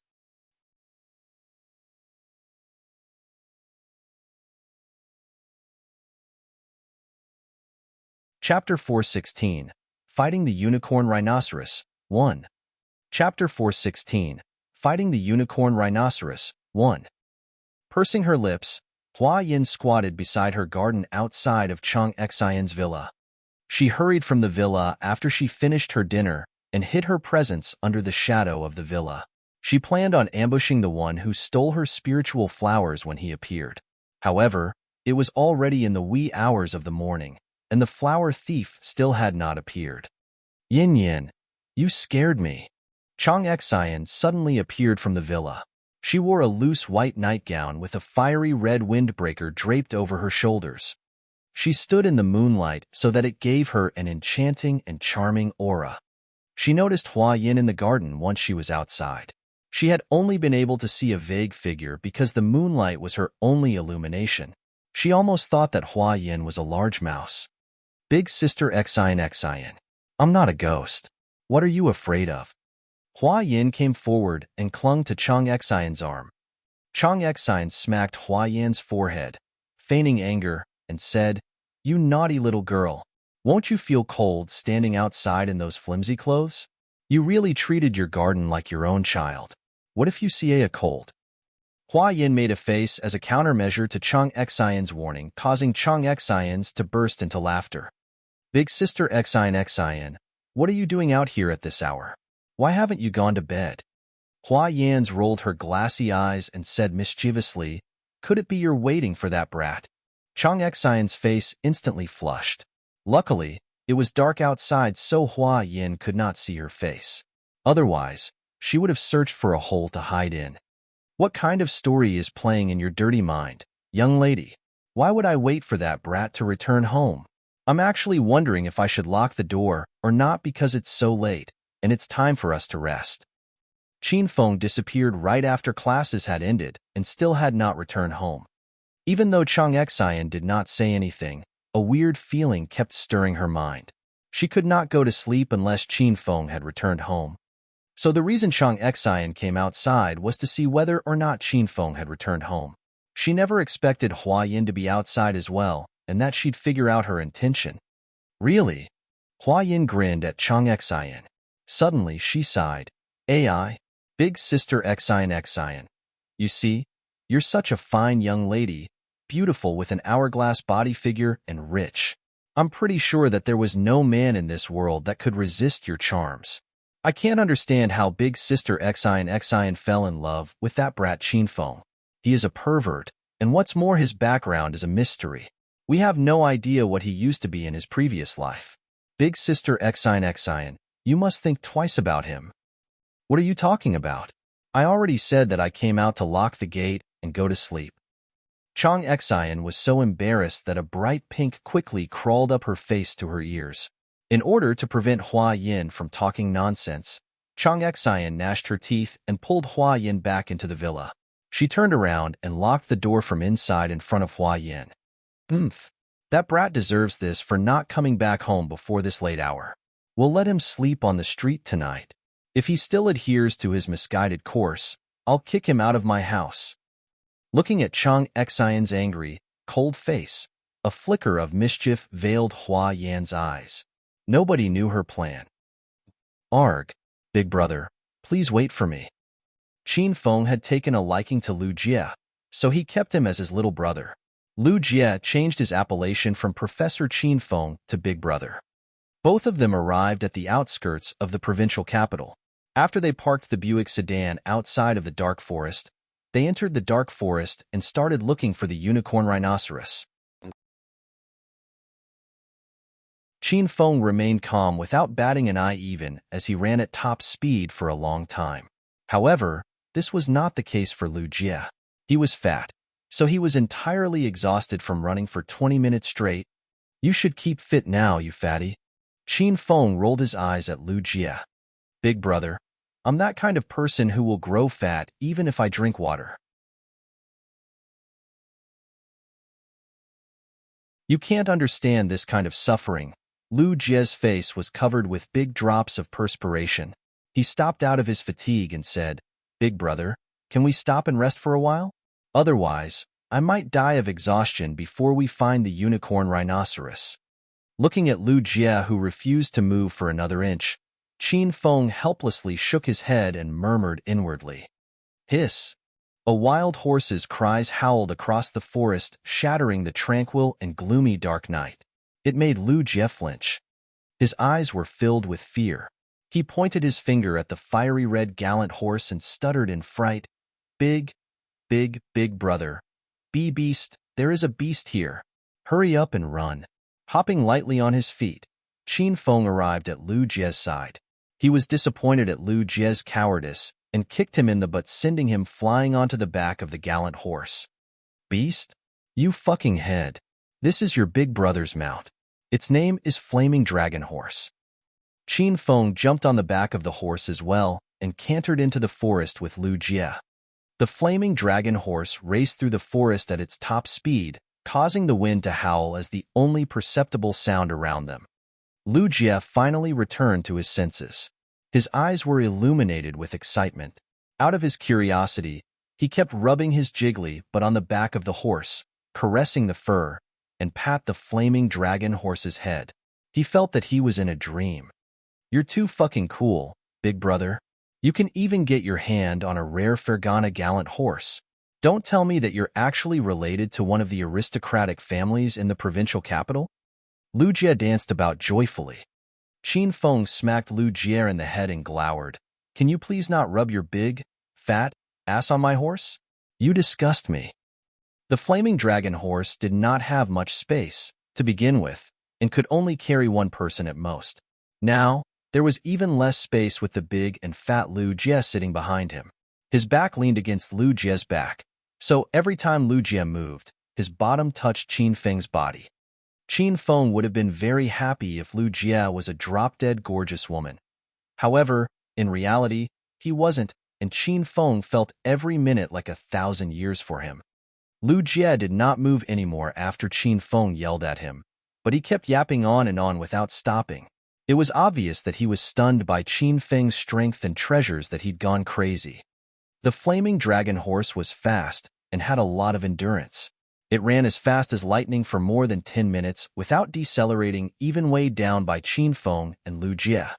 At the same time, Qin Feng kept observing the topography of the dark forest.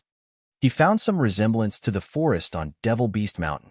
Both were filled with a chilly, gloomy, and suffocating aura. However, there was a slight difference in between the two forests. The forest on Devil Beast Mountain had a lot of trees, and all of them were huge and tall, whereas the trees of the dark forest were lesser and the ground was covered with many rare flowers and plants.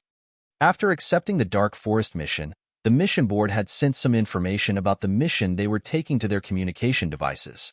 Contained in the information were the analysis of the area and the attacking patterns of unicorn rhinoceros. The unicorn rhinoceros normally lingered around the outer and middle ring of dark forest, surviving by hunting and consuming beasts weaker than them. After half an hour, they finally arrived at the middle ring of dark forest. Hiss!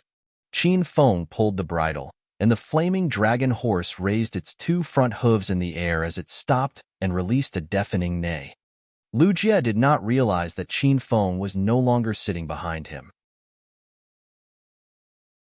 When he regained his senses and raised his head upward, he saw his big brother standing on a huge tree with a crimson spear that had appeared from thin air in his hand. He waved the spear in his hand, drawing a myriad of fiery red afterimages in the air.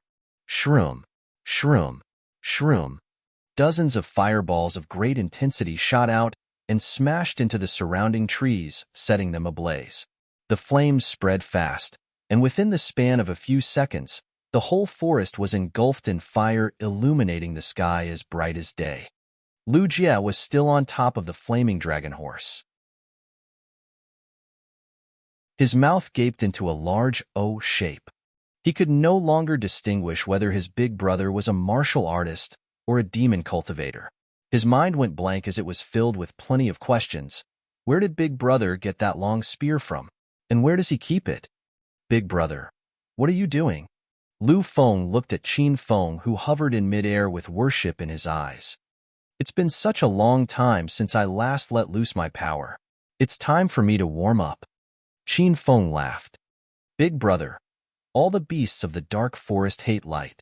You might cause the beasts to go on a rampage if you release so many fireballs. Lu Jie suddenly recalled that light might agitate the beasts in dark forest, and he worried. Haha, that is my plan.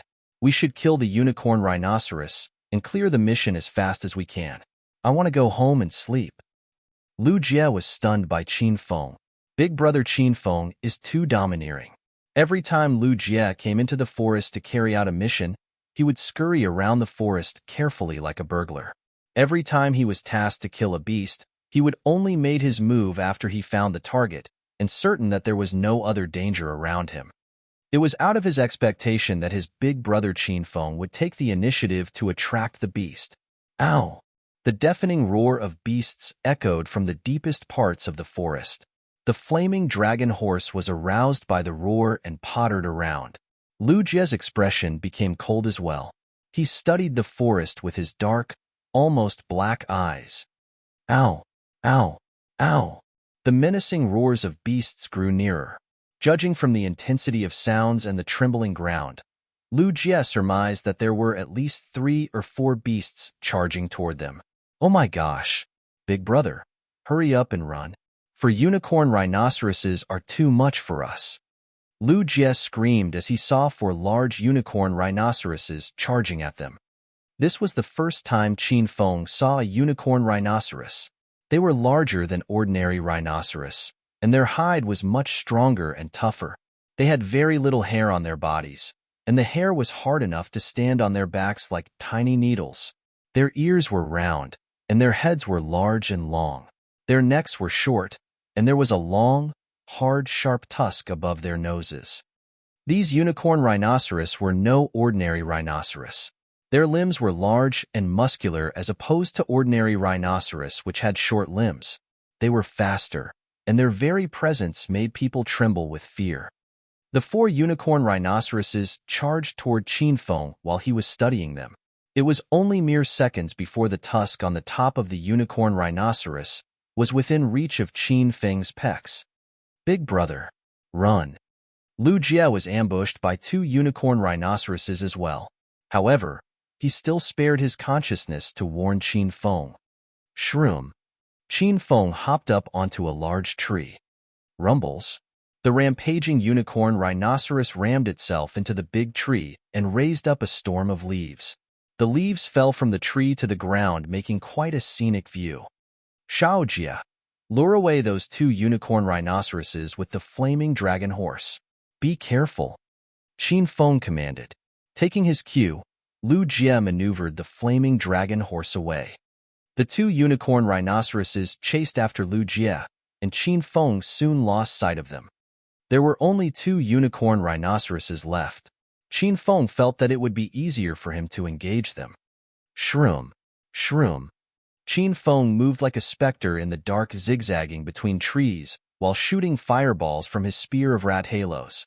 The dozens of fireballs of great intensity flew toward the unicorn rhinoceroses and exploded against their bodies, successfully making them flinch.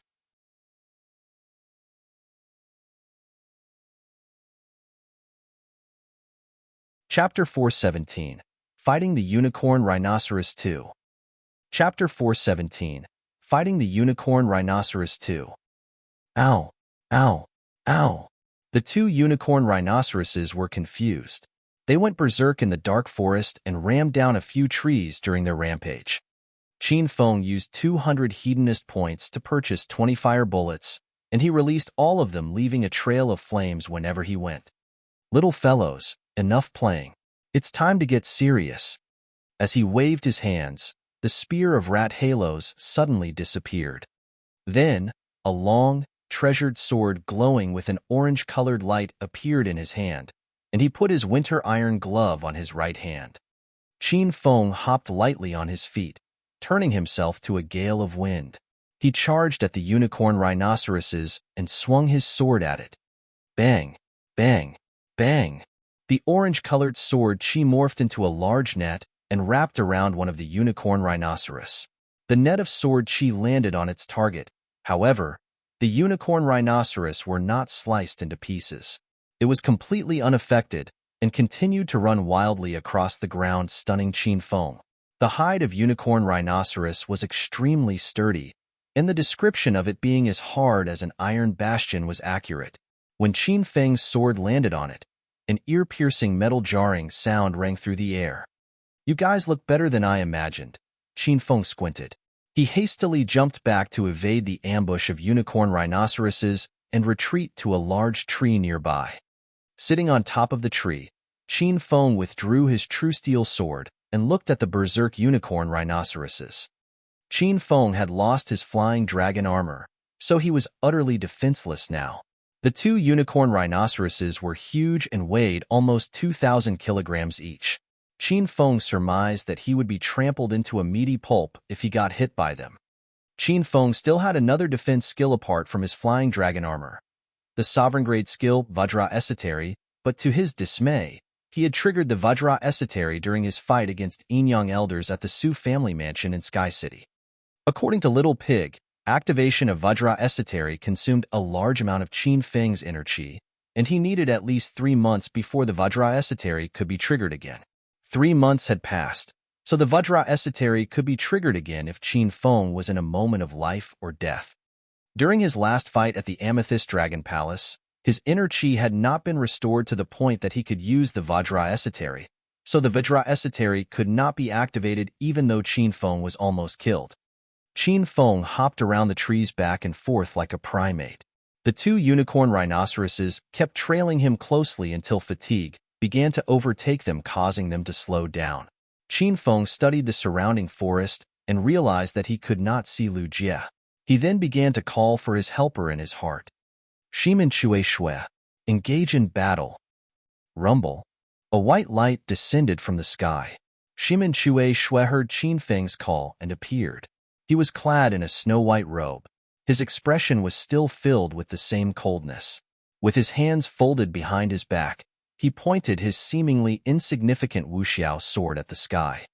Shimen Chui Shui Thousand Plums Mansion, hello master. Shimen Chui Shui greeted Qin Feng honorably. Brother Chui Shui, please help me to kill those two large rhinoceroses. Qin Feng treated Shimen Chui Shui cordially as he was his lifesaver. Accepting his order, Shimen Chui Shui suddenly vanished before Qin Feng's eyes and reappeared in between of the two unicorn rhinoceroses. Seeing that someone had fallen into their trajectory of attack, the two unicorn rhinoceroses quickly surrounded Shimen Chui Shui. Ow! Ow! The two unicorn rhinoceroses tossed their heads back with a ferocious howl. A flash of waving red shadow illuminated their sight, and their expressions were filled with a lust for vengeance, as if they wanted to shred Shimen Chui Shui into 1,000 pieces. After clawing the ground to build up their momentum, both of the unicorn rhinoceroses charged at Shimen Chui Shui at full speed. Filthy beasts, while my sword. Shimen Chui Shui did not waver at all. What's more, he refused to move an inch and stuck his feet firmly on the ground. He then raised his right hand into the air extremely slowly. At least in Qin Feng's perspective, Shimen Chui Shui's movement was extremely slow, as if he was performing Tai Chi. However, much to his surprise, a crisp sound like cutting a watermelon filled the air. The two unicorn rhinoceroses charging toward Shimen Chui Shui were cut in half, and their heads were detached from their bodies. Inertia kept their front parts dashing forward while their hind parts had already fallen to the ground and created two large craters. Bang! Dust swirled in the air, and blood flowed like a river.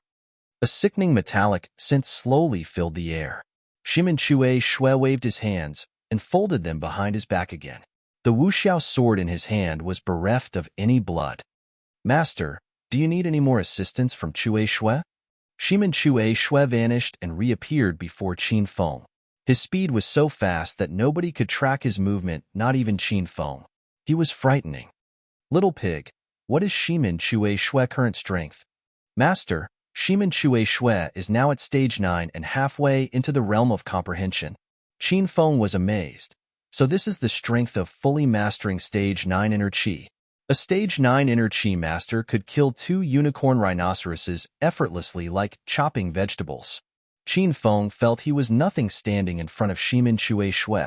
He believed that if Shimen Chui Shui was his enemy, he would be able to kill Qin Feng with one strike. Wouldn't the magnetic field around Shimen Chui Shui be disrupted by the magnetic field of the Earth? How on earth could maintain his stage 9 inner chi power after I have summoned him for such a long time? Qin Feng recalled the fight at the Amethyst Dragon Palace. He summoned Shimen Chui Shui, and Shimen Chui Shui's strength dropped from stage 9 until stage 6 within a few minutes. Master, there are many ancient trees and spiritual plants in Dark Forest, so its spiritual essence is much denser than in the city. As such, the magnetic field in the Dark Forest is kind of different from outside the world. Frankly speaking, the magnetic field in the Dark Forest is similar to that of the world where Shimen Chui Shui resides. Shimen Chui Shui's strength is still dropping. It's just that the effect is not that significant. Qin Feng finally understood after Little Pig explained it to him. Duh, duh, duh. Suddenly, the sound of a horse's hooves echoed from a distance not far from him. Qin Feng knew that Lu Jie was approaching them. Immediately, he returned Shimen Chui Shui back into the system. It was easy for Qin Feng to explain his spiritual equipment and flaming dragon horse to Lu Jie. However, Qin Feng felt that he could not explain the presence of Shimin Chue Shui easily. Hiss! The flaming dragon horse stopped in front of Qin Feng. Lu Jie hastily alighted from the horse and went to check on Qin Feng. Big brother, are you okay? Those two unicorn rhinoceroses were extremely hard to lose. Luckily, the Fergana horse is fast enough, so I was able to get rid of them. Lu Jie studied Qin Feng's condition with his hands and heaved a long sigh of relief after confirming Qin Feng was not injured. Then, he turned around and saw four huge objects. He was stunned. Fuck. What the hell are those? They freak me out. Big brother, where is our two unicorn rhinoceroses? You avoided them as well? Qin Feng was nauseated by Lu Jie's action. The hell, he groped my body. He kicked Lu Jie's bubbly bottom. Are you blind? Those are the unicorn rhinoceroses. Qin Feng's words startled Lu Jie again. His heart almost jumped out of his throat. After he noticed Qin Feng was serious, and that he wasn't telling any lies, he slowly walked to the two unicorn rhinoceroses that had been cut in half. Holy shit, they really are those two unicorn rhinoceroses. Big brother, you're too powerful. What kind of weapon did you use to slice them in half? These unicorn rhinoceroses are well known for their extremely sturdy hide that not even normal ammunition can penetrate. Lu Jie was flabbergasted. He had been worried about Qin Feng. Since Qin Feng had given him the flaming dragon horse, Lu Jie figured that he probably could not fend off or outrun two unicorn rhinoceroses by himself for long. So he frantically got rid of the two unicorn rhinoceroses and rushed back to Qin Feng's side. He never expected that his big brother would have killed both unicorn rhinoceroses in such a short time. It was such a remarkable feat that not even a Stage 5 Inner Chi master could have accomplished it. Stop blabbering. Hurry up and collect the tusk, hide, and tendon from the unicorn rhinoceroses. We still have to go back to finish our mission, Qin Feng ordered. Taking his order, Lu Jie went to do his bidding. Confronting unicorn rhinoceros was hard for Lu Jie, but dissecting a rhinoceros was child's play for Lu Jie. He completely dissected the two unicorn rhinoceroses within half an hour. After finishing his job, without paying mind to the sickening stench of blood, Lu Jie carried the two unicorn rhinoceroses' hides and walked toward to Qin Feng. He gave a pure smile to Qin Feng and asked, Big brother, our mission only required us to hunt down one unicorn rhinoceros and collect the tusk, hide, and tendon. What are we going to do with the extras? You can leave it here if you're too tired to carry it. Qin Feng felt he had no use for the items. Little Pig's disdainful voice resounded in his mind as soon as he finished speaking. Master, the materials are very useful, you know? What is their uses? Qin Feng asked. After Master has activated the forging interface in the system, Master can forge his own kind of equipment. Be it spiritual equipment or instrument, as well as sacred equipment, Master can forge all kind of equipment for his, but these are the materials that are required. The corner of Qin Feng's mouth quirked. He kicked Lu Jie's, but for throwing away the unicorn rhinoceros hide. Pick it up. Who said you could dump it? You're such an ignorant and ill-informed fool for not knowing how precious the hide is. Lu Jie almost cried. Wasn't it you who told me I could dump it? Qin Feng changed his emotion faster than flipping a book. Due to his simple-mindedness, Lu Jie bent down and picked up the hide that he'd thrown away. Lu Jie was bathed in sweat carrying two rhinoceros hides. Qin Feng could not stand it anymore and asked Little Pig, Little Pig, can we store the items inside the system? Master, the tusks, hides, and tendons of the unicorn rhinoceroses contain a negligible amount of spiritual essence, so they can be stored in the system. Wow, big brother, am I getting stronger? I felt my body become lighter, and I don't feel tired anymore carrying 2 layers of rhinoceros's hide. Lu Jie suddenly exclaimed. Qin Feng rolled his eyes, tired of explaining everything to this nosy kid. It took almost 2 hours to get out of the dark forest because Lu Jie was so slow. Qin Feng surmised that Lu Jie must have gotten thinner by 2 to 3 kilograms after the long journey from the forest to his car. Huh, where did the other rhinoceros hide go? Do you see it, big brother? Lu Jie finally realized that he lost a rhinoceros hide as they arrived at the Buick sedan. Qin Feng had the urge to kick him in the butt again. Instead, he smacked his head, rolled his eyes, and said, "I dumped it." "You dump it? Big brother, didn't you say that you wanted to keep both? Why did you dump it? When did you dump it?" Lu Jie threw a barrage of questions to Qin Feng with a pout. "When did I say I needed 2 rhinoceroses' hide? You must have misunderstood me. When did I dump it? I dumped it when we're walking out from the dark forest." Lu Jie cried no tears when he heard Qin Feng had thrown away one of the rhinoceroses' hide. "What a sadistic guy. You should have dumped it before we walked out of the forest. I'm tired as hell from carrying 2 hides." The rhinoceros hide was huge, so it wouldn't fit in the trunk. As a result, they had to drive the car back to the provincial capital with the trunk opened. When they arrived at the Martial Artist Alliance headquarters, Qin Feng and Lu Jie carried the unicorn rhinoceros hide to the entrance. They encountered the same 4 security guards as before, who marveled at how efficient Green Wolf was to return with the unicorn rhinoceros hide, given that he had only just joined the alliance that night.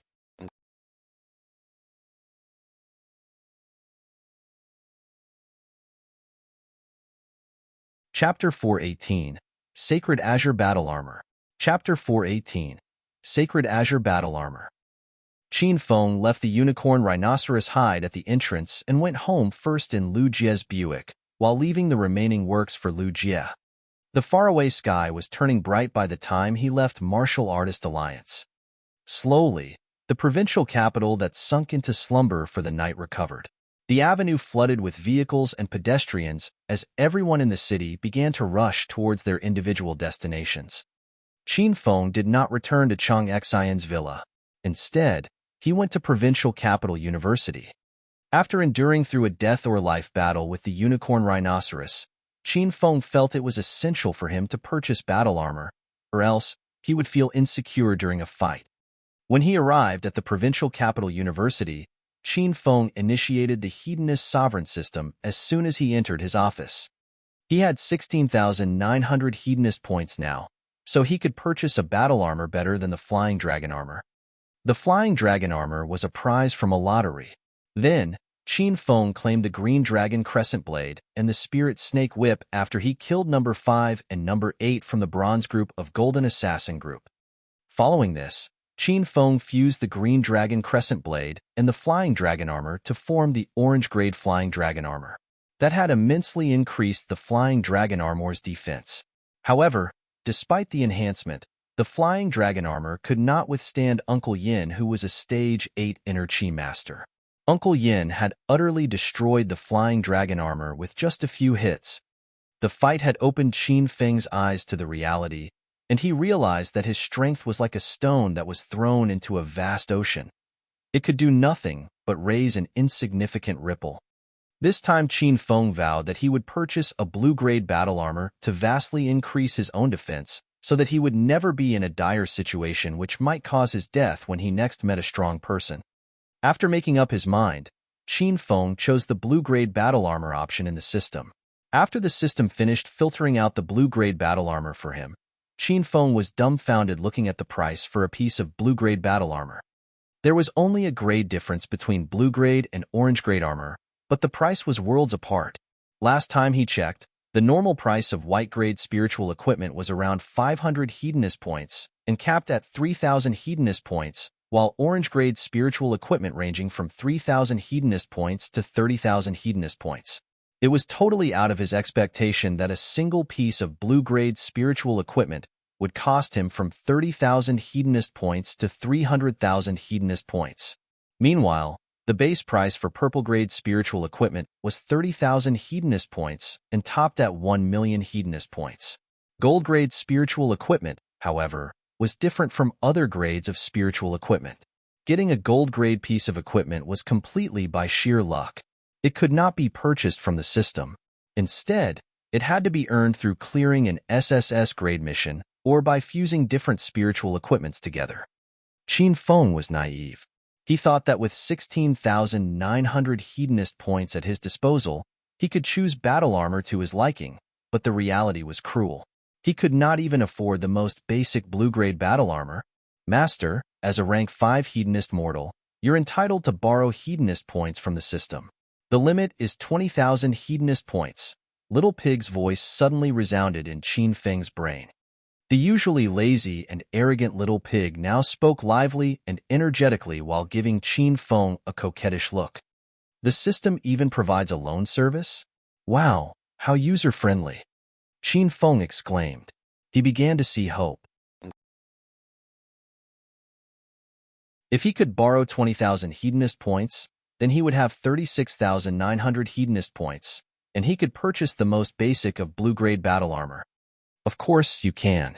The system is specially built to help its user to tackle every possible problem. Master, hurry up. Borrow some hedonist points and purchase new battle armor. Little Pig said restlessly. Little Pig, why do I smell a rat in your actions today? Qin Feng asked as he raised his brows. Throwing a tantrum, Little Pig rolled forth and back on the ground and peered at Qin Feng with his purest eyes. How can Master doubt my loyalty? I just want Master to buy better battle armor to protect Master's life. Otherwise, if Master dies in an unfortunate collision, I will be left without anyone to rely on in the world. How am I, a little pig, to survive in this cruel world filled with sadistic people? Little Pig's utterance gave Qin Feng goosebumps. Little Pig, help me to borrow 20,000 hedonist points from the system.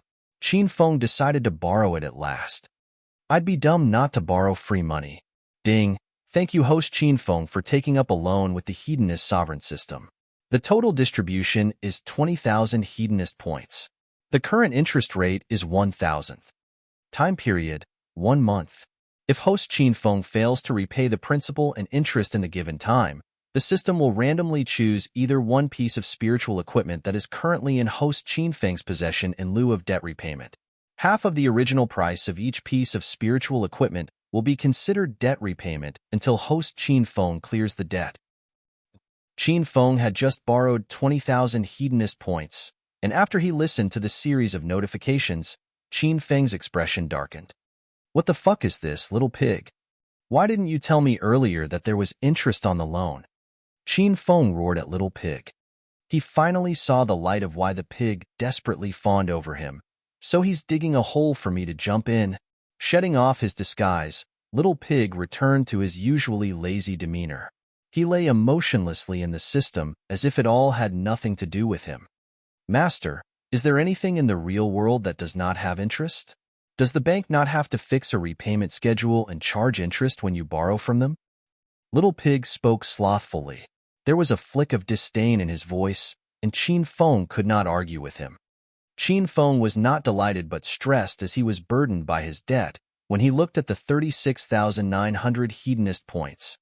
Little Pig, can you elaborate more on the interest rate as well as what it meant by repaying my loan with the spiritual equipment that I own at half of their original price if I do not repay the loan in time? Qin Feng was left no other choice. He had borrowed the points, so he had to be clear on the terms and conditions. Master, the interest rate is accrued daily. 20,000 hedonist points multiplied by 1,000th gives you a daily interest cost of 20 hedonist points. Then, 20 hedonist points multiplied by 30 days is 600 hedonist points. With the principal of 20,000 hedonist points, Master has to pay the system 20,600 hedonist points by next month. In the case where Master failed in performing your duty as a loaner, the system will randomly choose one of the pieces of spiritual equipment that Master currently owns and cut its original selling price in half as the penalty for unsuccessful loan repayment, Little Pig said, plastering a gleeful sly smile on his face. Qin Deng's expression darkened. Loaning money from a bank would starve a person for life. Qin Feng worked very hard to calm down his raging mind. He cast away all other thoughts and focused on the blue-grade battle armor since he could not overturn the fact that he'd loaned from the system. There was a wide variety of blue-grade battle armor. All of them had different designs and abilities. Some blue-grade battle armor cost 300,000 hedonist points. All of them were fancy, flashy, and bathed in majestic essence like legendary equipment in games. Qin Feng could only covet the high blue-grade battle armor. He withdrew his gaze and scrolled to the low blue-grade battle armor. Sacred Azure Battle Armor. Spiritual Equipment Category. Low blue-grade battle armor. The armor weighs 250 kilograms and can act as a medium for training and refining host body. The Sacred Azure Battle Armor was forged using a 100-years-old iceberg. It is as tough as adamantine and extremely resilient. It can also cleanse the owner's soul. The Sacred Azure Battle Armor is a unique battle armor that can change to the surrounding and act as camouflage. Sacred Azure Battle Armor Secret Skill. Hyper-Intuition. The owner of the armor will be graced with intuition 10 times better than the ordinary person. The hyper-intuition lasts for 30 minutes. Selling price, 30,000 hedonist points. After weighing the abilities of the armor, Qin Feng finally settled on the Sacred Azure Battle Armor because it outweighed the rest battle armors of the same price range. Ding! Congratulations host Qin Feng for using 30,000 hedonist points to purchase the Sacred Azure Battle Armor. The system notification beeped. It glowed with an azure radiance, and an icy cold armor appeared in Qin Feng's hands. An enticing, dark blue radiance ran through the battle armor. It felt cold to touch as if it was forged using a glacier and resembled a flying suit worn by imperial guards of the Ming dynasty. The battle armor was ordinary in design yet elegant. However, on the back of the battle armor were 6 ice barbs spreading across both sides of the battle armor. Haha, this young master loves this battle armor very much. Equip it for me now.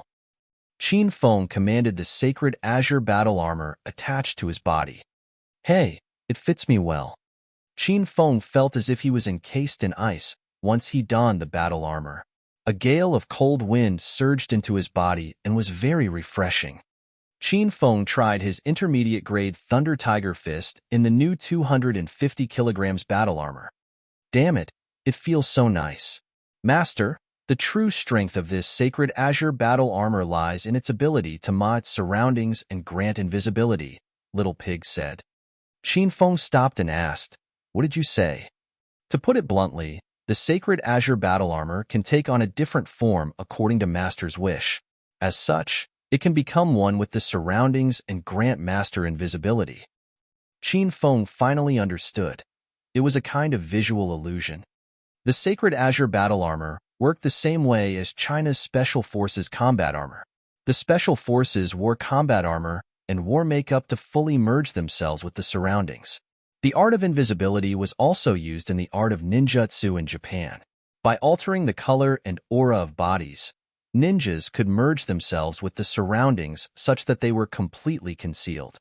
After finding out the true ability of Sacred Azure Battle Armor, Qin Feng hastily mind-mapped the outline of the table in front of him. In the next second, the battle armor changed itself to become the same as the table so that it imitated even the lining, concaves, and convex of the table. The camouflage was so perfect that nobody would notice his presence if they did not take a close look at it. Qin Feng then hopped to the windowsill. Once again, he imagined himself to be the same as the window, and in the next second, the Sacred Azure Battle Armor morphed into the same translucent substances that formed the window, successfully blending him into the window. Haha, with this Sacred Azure Battle Armor, I can go into whatever rooms I want, be it Chang Xian's room or Hua Yan's room. Neither of them can stop me from entering their room now. Qin Feng yelled. Ding, ding. Suddenly, Qin Feng's cell phone rang. The ringtone was unfamiliar to him, so he had to think very hard before he realized that the notification was from the communication device given to him by the Martial Artist Alliance. Qin Feng then quickly removed his Sacred Azure Battle Armor, sat down on the chair, and opened the communication device. The notification showed to him that the Dark Forest Level 4 mission had been cleared.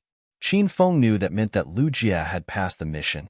Then, he logged on with his member ID. Welcome to the Martial Artist Alliance Information Center. Member alias, Green Wolf. Mission points, 150. Accumulated mission points, 150. Member level, 3. Qin Feng's lips curved. He was exhilarated that he had catapulted from level 1 to level 3 and successfully accumulated 150 mission points. Soon, I'll be able to accept the level 5 mission. He could clear the first side mission of the chain mission Martial Artist Alliance. After he cleared a level 5 mission from the Martial Artist Alliance after that, he could get 10,000 Hedonist points and activate a random secret interface in the system. Qin Feng was looking forward to it.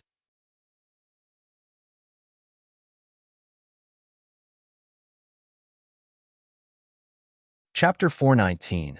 What the hell is this? Chapter 419. What the hell is this? Emergency.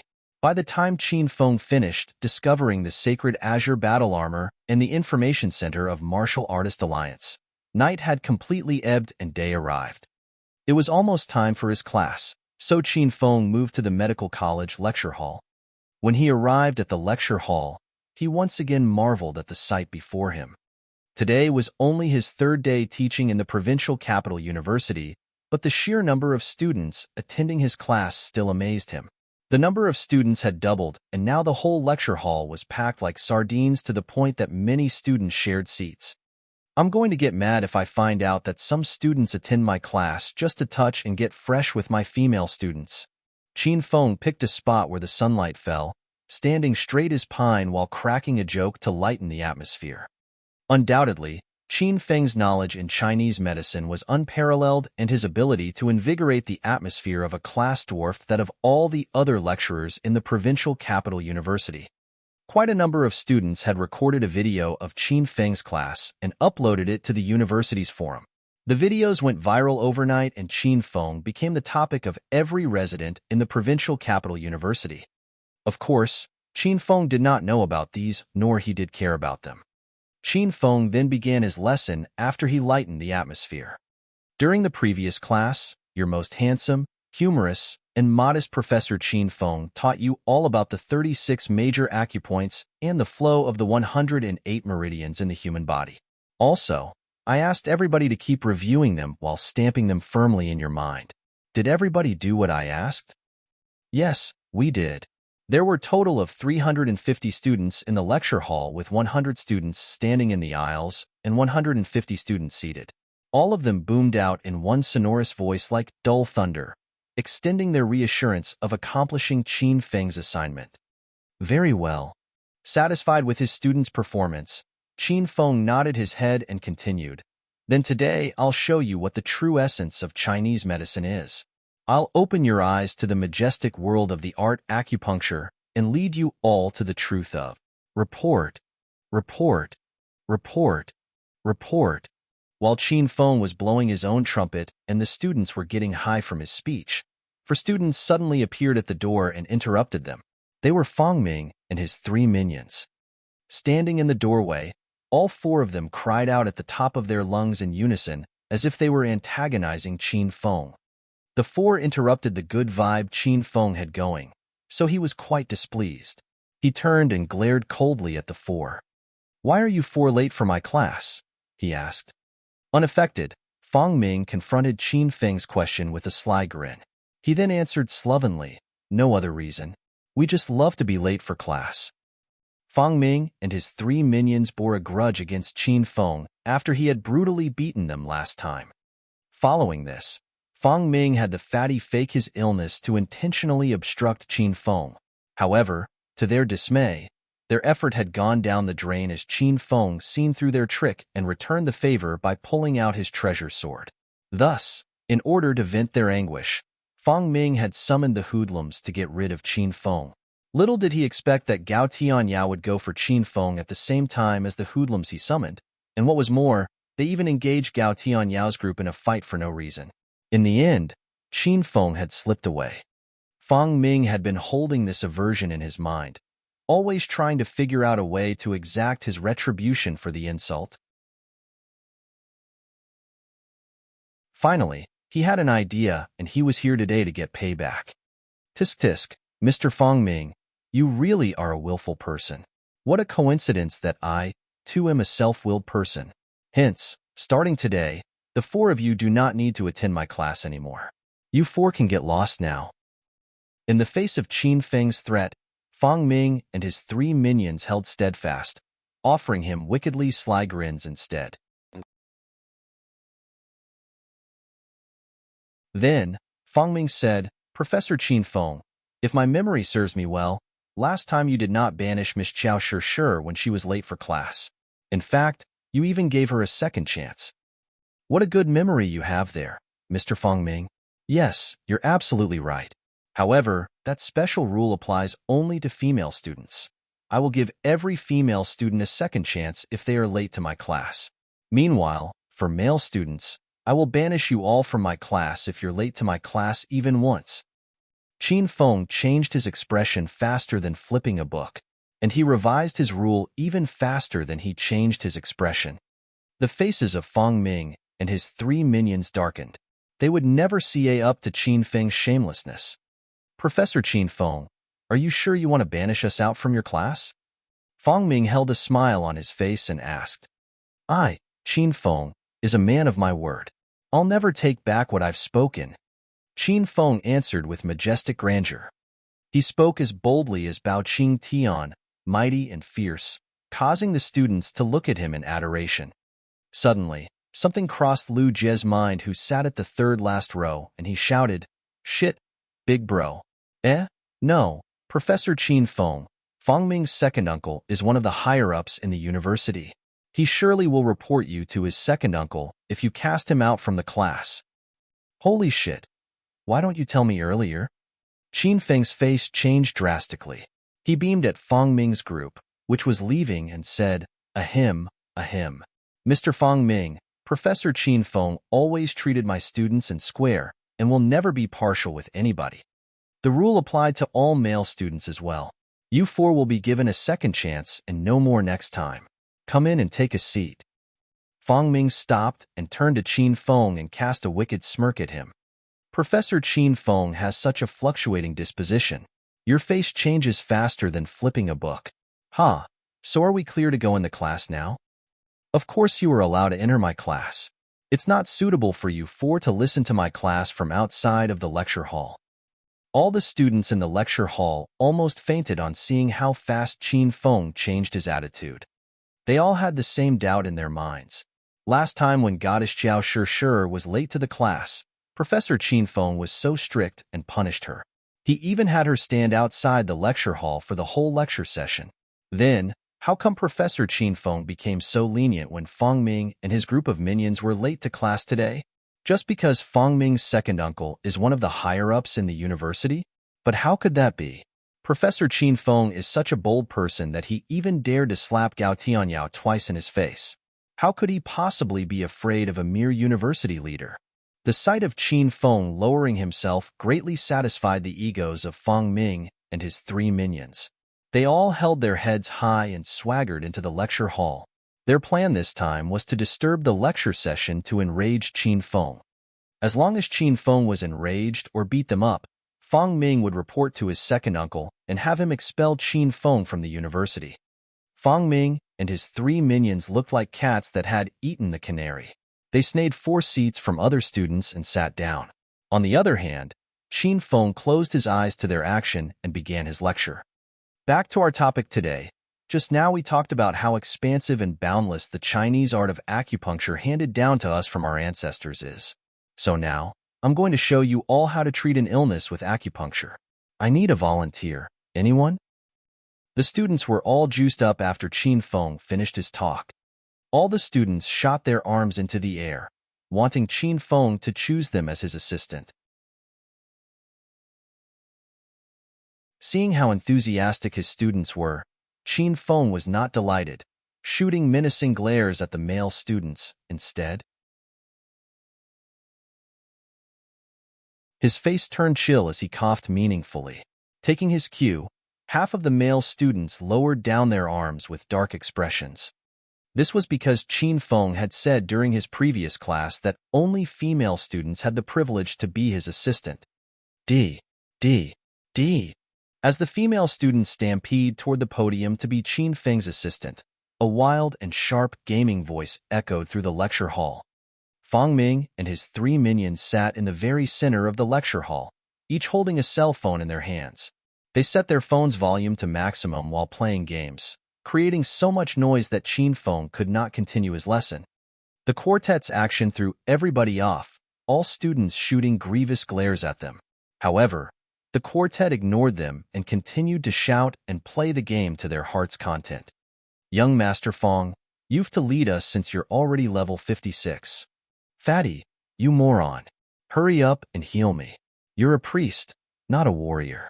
You should stay at the back of the team, healing and supporting your members, instead of charging straight up to the monsters. The boss is coming. Brace yourself.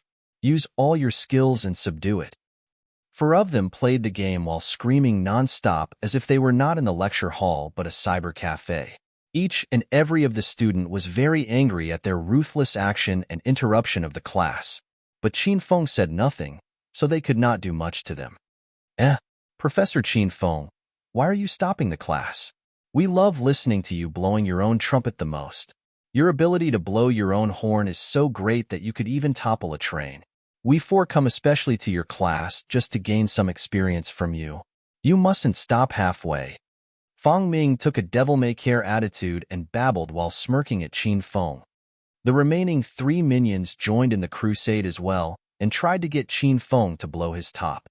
Fong Ming had prepared a recorder to see Qin Feng on video when he scolded or beat them up. Then, he could hand the evidence to his second uncle and have his second uncle sack Qin Feng.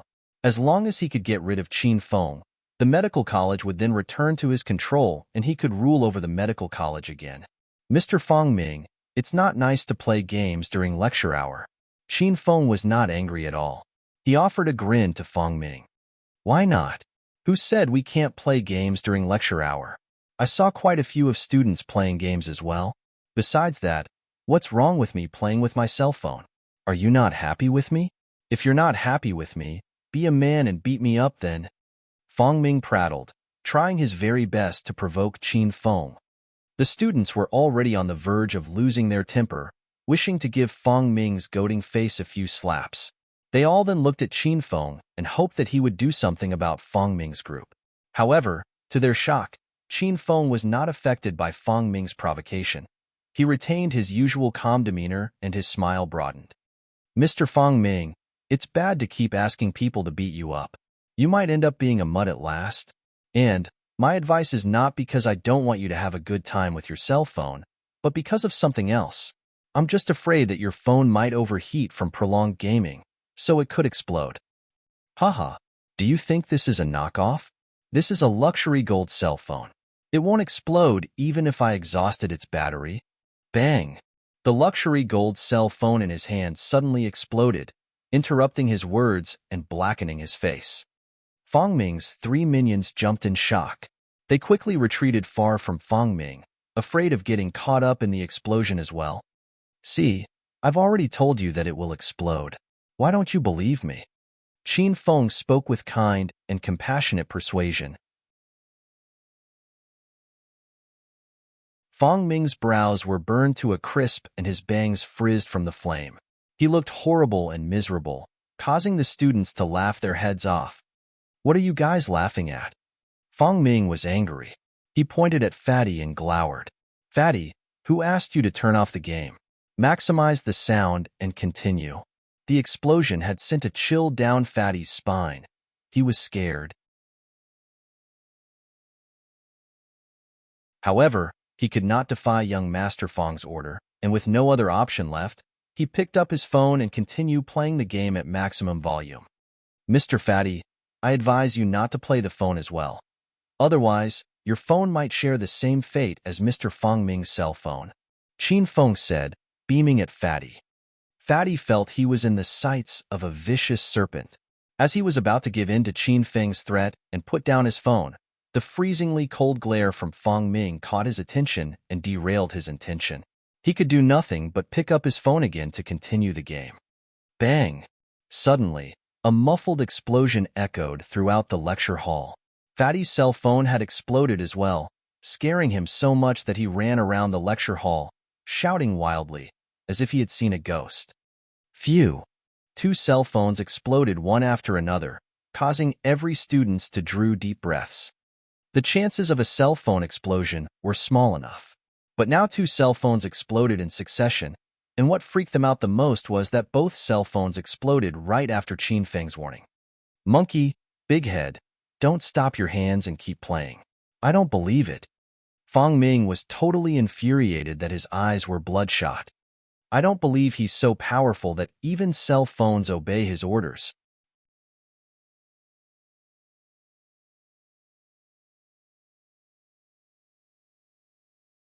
Chapter 420, Eye-Blinding Acupuncture.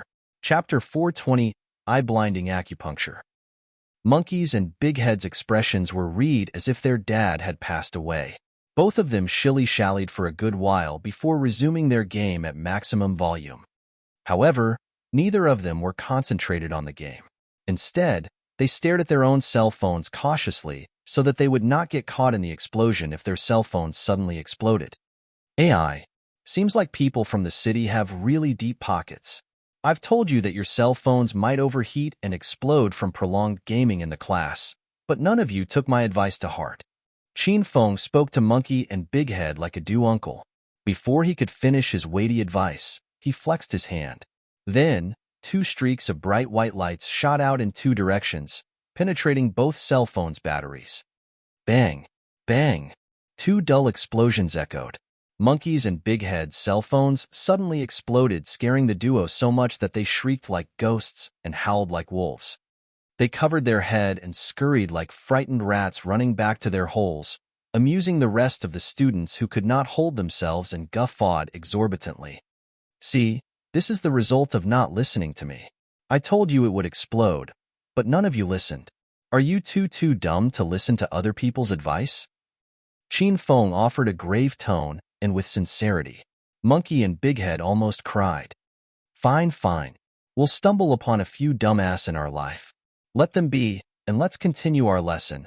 Qin Feng gestured with his hands, and the students fell silent. As if they were clowns making fun of themselves, the students felt Fong Ming and his three minions were no longer worth their time and turned attentively to Qin Feng. I've mentioned earlier that I require an assistant to assist me in showing you the China majestic art of acupuncture. I see that every student treasures this precious chance very much, and every one of you participated actively. What if we do it this way? Since Mr. Fong Ming's cell phone has exploded just now, and I'm certain that he must be very lost now. How about we give Mr. Fong Ming a chance to free himself from his sense of loss? Fong Ming's expression turned dark like the bottom of a pot after he caught what Qin Feng said. He did not want to be Qin Feng's assistant. God knew what kind of trick was Qin Feng playing right now. Mr. Fong Ming, hurry up and come to the podium now. Qin Feng offered a Cheshire grin to Fong Ming. Faking his composure, Fong Ming pretended he did not hear what Qin Feng had said and paid him no mind. Qin Feng then walked down from the podium with a sly grin on his face. As he was walked, he flicked his hand. Then, a cold beam shot out from his palm. A silver needle sliced through the air and rammed into Fong Ming's kneecap. In the next second, Fong Ming's countenance changed drastically. He realized that he could not move at all. Both of his legs went numb, and he even could not stand up. Since you're not willing to come up to the podium, you left Professor Qin Feng no other option left but to come down to your side and give you a treatment using silver needles. It's okay. You don't have to stand up, just remain seated will do. Professor Qin Feng will do the standing. Qin Feng self-directed a scene, and he enjoyed his own show very much. His acting was so fabulous that he tricked all the students into believing that Fong Ming had submitted to him because Fong Ming remained in his position without putting up any resistance. Fong Ming panicked. He was certain that Qin Feng meant nothing good as he came near, and he had to be cooking up some evil plan to toy with him. No, I can't let him have his way. Fong Ming then opened his mouth to ask for help. However, Qin Feng saw through his intention, and he flicked his hands again, sending another silver needle into his body and completely putting an end to his struggle. Mr. Fong Ming, please stay put so that I can observe your countenance clearly to point out your hidden illness. After that, I will treat your illness with acupuncture. If I really cure your illness, then it proves that acupuncture really works. Qin Feng talked happily and began his one-man show again. The remaining students all observed the exchange studiously. They all held the same bemused expression, seeing how cooperative Fang Ming was being with Qin Feng. At the same time, large beads of sweat oozed from Fang Ming's forehead as Qin Feng observed his face. Qin Feng had robbed him of his speech and his mobility. He could only shift his gaze between the three minions to no avail, as none of his minions understood what he was trying to convey. "AI, Mr. Fang Ming, you're still so young. How come your kidneys are so weak?" After he observed Fang Ming's face for a while, Qin Feng suddenly spoke in a grave tone. "Mr. Fang Ming, you must be suffering from polyuria, urgent urination, and unable to hold it. I bet you always wake up in the night because of nature's calling, and you face problems with wetting your bed and your pants until now. All of these symptoms suggest only one thing. Your kidney must be weak, extremely weak. Your kidneys will soon lose all functionality." Qin Feng diagnosed Fang Ming with a stern expression, and he spoke seriously, causing every student to believe him. When they heard Fang Ming still wet his bed and pants at his age, no one could contain themselves and burst into a great gale of laughter. Rolling his eyes, Qin Feng chided the students who laughed their heads off gravely. "How dare you guys to have the nerve to laugh at him behind his back? Mr. Fang Ming is already a poor person. Can't you all have some sympathy for him? You all should be laughing at him in the open. I'm very disappointed with you all." Qin Feng's words were like a multi-ton nuclear missile. It dropped and exploded on the students, derailing their thoughts. All of them were stunned for a good while before they screamed with laughter. Infuriated, Fang Ming's mouth chewed vigorously. "The heck is this?" After having much fun with his students, Qin Feng then continued, "Please don't feel embarrassed or abase yourself, Mr. Fang Ming. This illness has followed you since you were born, and your penis has lost its function since then, but rest assured, Mr. Fang Ming, you're not alone. Most men face the same problem as well. Give me a signal if I have properly diagnosed you. Then, I will start treating your illness with acupuncture." Every student focused their gaze on Fang Ming, looking for his signal. On the other hand, Fang Ming's expression had grown dark. His eyes reddened, tinged with blood from anger. However, he could neither move his body nor talk, and could only allow Qin Feng to direct his own movie. Seeing that Fang Ming refused to comply with his acting, Qin Feng once again moved his palm and shot a silver needle into the back of Fang Ming's neck. Following this, Fang Ming, who was resisting, suddenly bowed his head, greatly shocking the students. "Wow, Professor Qin Feng, you're so amazing. You just observe Fang Ming's face, and you already know he's impotent. Tisk, it's beautiful words to say he's impotent. In my village, it's called want but can't. Oh, my gosh, you men are so disgusting. Can't you be more civilized? He's a fast shooter. Oh, that sounds much better." Listening to the arguing, Fang Ming had the urge to kill himself. Fang Ming was a tyrant in medical college before Qin Feng arrived. He used to throw his weight around, lording and terrorizing his fellow college mates with his gang. He never thought he would one day become so miserable. "Did you guys know about young Master Fang's impotence?" Fatty-assed Monkey and Big Head. Even Fang Ming's minions believed the fact that Fang Ming was impotent. "I have no idea. I noticed that young Master Fang loved to stare at me every time we went to the toilet, and I thought he was gay, but everything makes sense now. He's not gay. He was just admiring the magnificent size of my manhood," Monkey said proudly. Qin Feng wore a faint smile on his face while listening to the discussion. Suddenly, he flexed his hand and a long, thick silver needle appeared in his hand. Fang Ming was so shocked that he almost popped his eyes. Fang Ming began to struggle. However, his body refused to obey his command. He wanted to scream for help, but all he could say was nothing more than a muffled sound, just like a dumb person who could not speak. "Please don't be afraid, Mr. Fang Ming. You need to have faith in my art of acupuncture. How about we twist the rule for a bit?" In order to showcase the faultlessness of my acupuncture skill, I'll do the treatment with my eyes covered. The students burst into thunderous applause as Qin Feng finished his sentence. The students loved his performance. They had never witnessed this kind of stunt before and yelled eagerly to urge Qin Feng to perform the supreme feat, acupuncturing with his eyes blinded. Please calm down, everyone. Qin Feng gestured his hand to silence his students. Then, he added, Mr. Lu Jie, can you do me a favor and find me a black cloth? And, please stay completely quiet during the whole treatment. I have to look for Mr. Fangming's organ and acupoints with my hearing after I covered my eyes. I might stick the wrong acupoints if I'm interrupted. A small miss is as good as a mile. One false step will make a great difference. The art of acupuncture requires one to devote his mind to it. Otherwise, you might end up killing your patient. Qin Feng was serious, and the students believed him. All of them held their breaths and fell silent.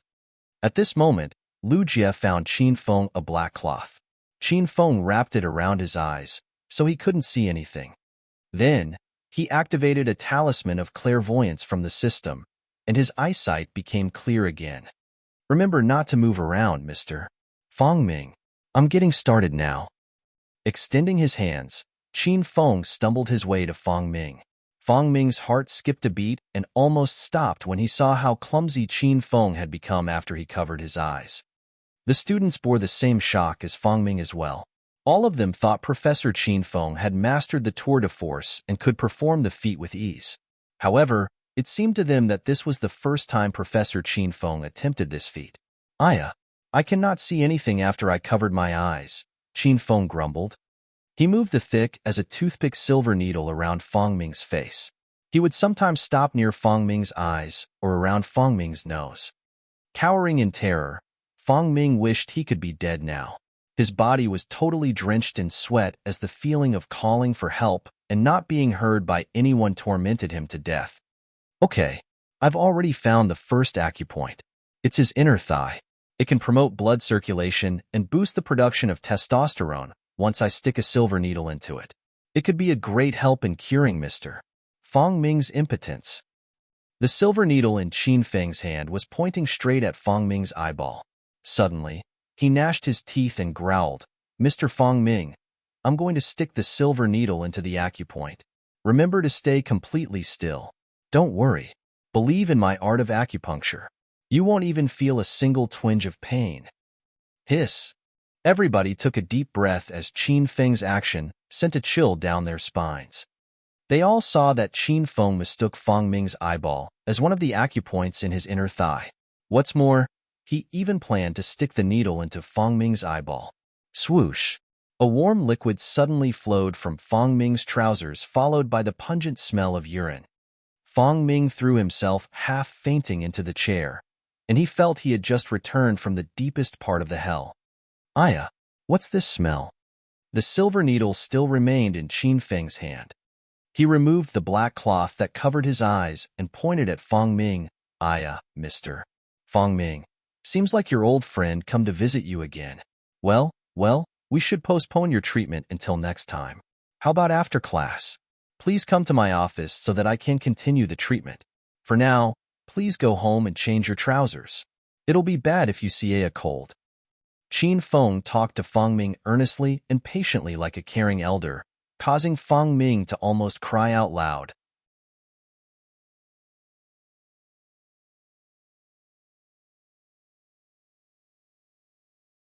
Chapter 421. Xiao Shi's Complicated Feeling. Chapter 421. Xiao Shi's Complicated Feeling. Fangming was frightened and wet his pants. Actually, his body was in the best condition it could be and had no signs of kidney deficiency. He wet his pants was simply because Qin Feng had scared the wits out of him. However, every student believed that Fangming was actually subject to want but can't. So all of their gazes were filled with admiration as they looked at Qin Feng.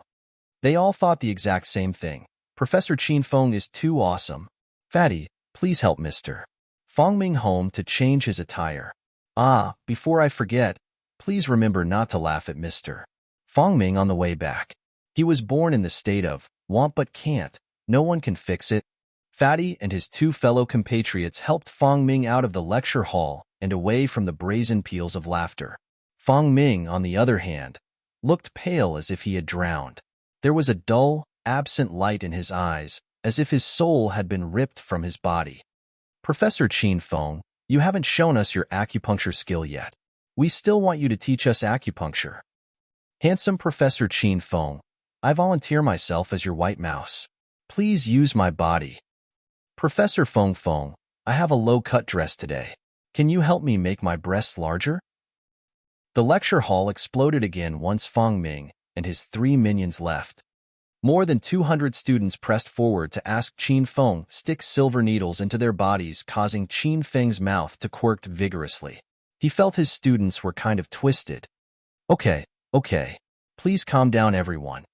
The lesson is ending soon, so I'll just pick one female student to come to the front to assist me in showcasing the marvelous and expansive art of acupuncture. I hope every one of you will watch the procedure closely because it is very vital to the practice. I need you all to observe how I insert the needle, manipulate the needle, and remove the needle. Again, the female students pressed against each other and put their arms into the air, eagerly hoping that Qin Feng would pick them. On the other hand, Qin Feng scanned the flock of female students and stopped at Xiao Shi. He felt that only Hua Yin could match Xiao Shi in terms of beauty. He could not pick Hua Yin, so he picked Xiao Shi as she was his only option. During the previous lesson, Ms. Xiao Shi sacrificed her body and allowed me to show you all the location of acupoints and flow of meridians in a human body for the sake of the goodness of the medical field. Her utterly fearless and dauntless spirit is commendable, and we should make her our learning model. Hence, this time, I'll invite Ms. Xiao Shi to come upon the podium again, and I'll treat her with my acupuncture as her reward. Qin Feng picked Xiao Shi. The rest of the female students sighed deeply while the male students cheered happily. Unlike her peers, Xiao Shi's expression remained as calm as water. Donning a refreshing white sports suit and canvas shoes, Xiao Shi sauntered up to the podium. She remained quiet even after she arrived on the podium and stood quietly in a spot where the sunlight fell. Her hair was in a ponytail today, and her bangs were all combed back to reveal her finely modeled and exquisite oval-shaped face. She reminded them of a classical beauty from ancient times. Qin Feng remained silent while standing and quietly admiring Xiao Shi. Damn, she's so pretty. After he gazed at her for a good while, Qin Feng said, Ms. Xiao Shi is very healthy. The only problem she has now is that she has been burning the candle at both ends. She gets up early and goes to bed late, which causes her not to have enough rest. I will give you a treatment to enhance your blood flow and relieve your fatigue. You'll feel refreshed after the treatment is done. Xiao Shi nodded her head in agreement. Qin Feng closed the distance between them with a large stride. Then, he flexed his palms and 10 silver needles entered her body simultaneously. Room.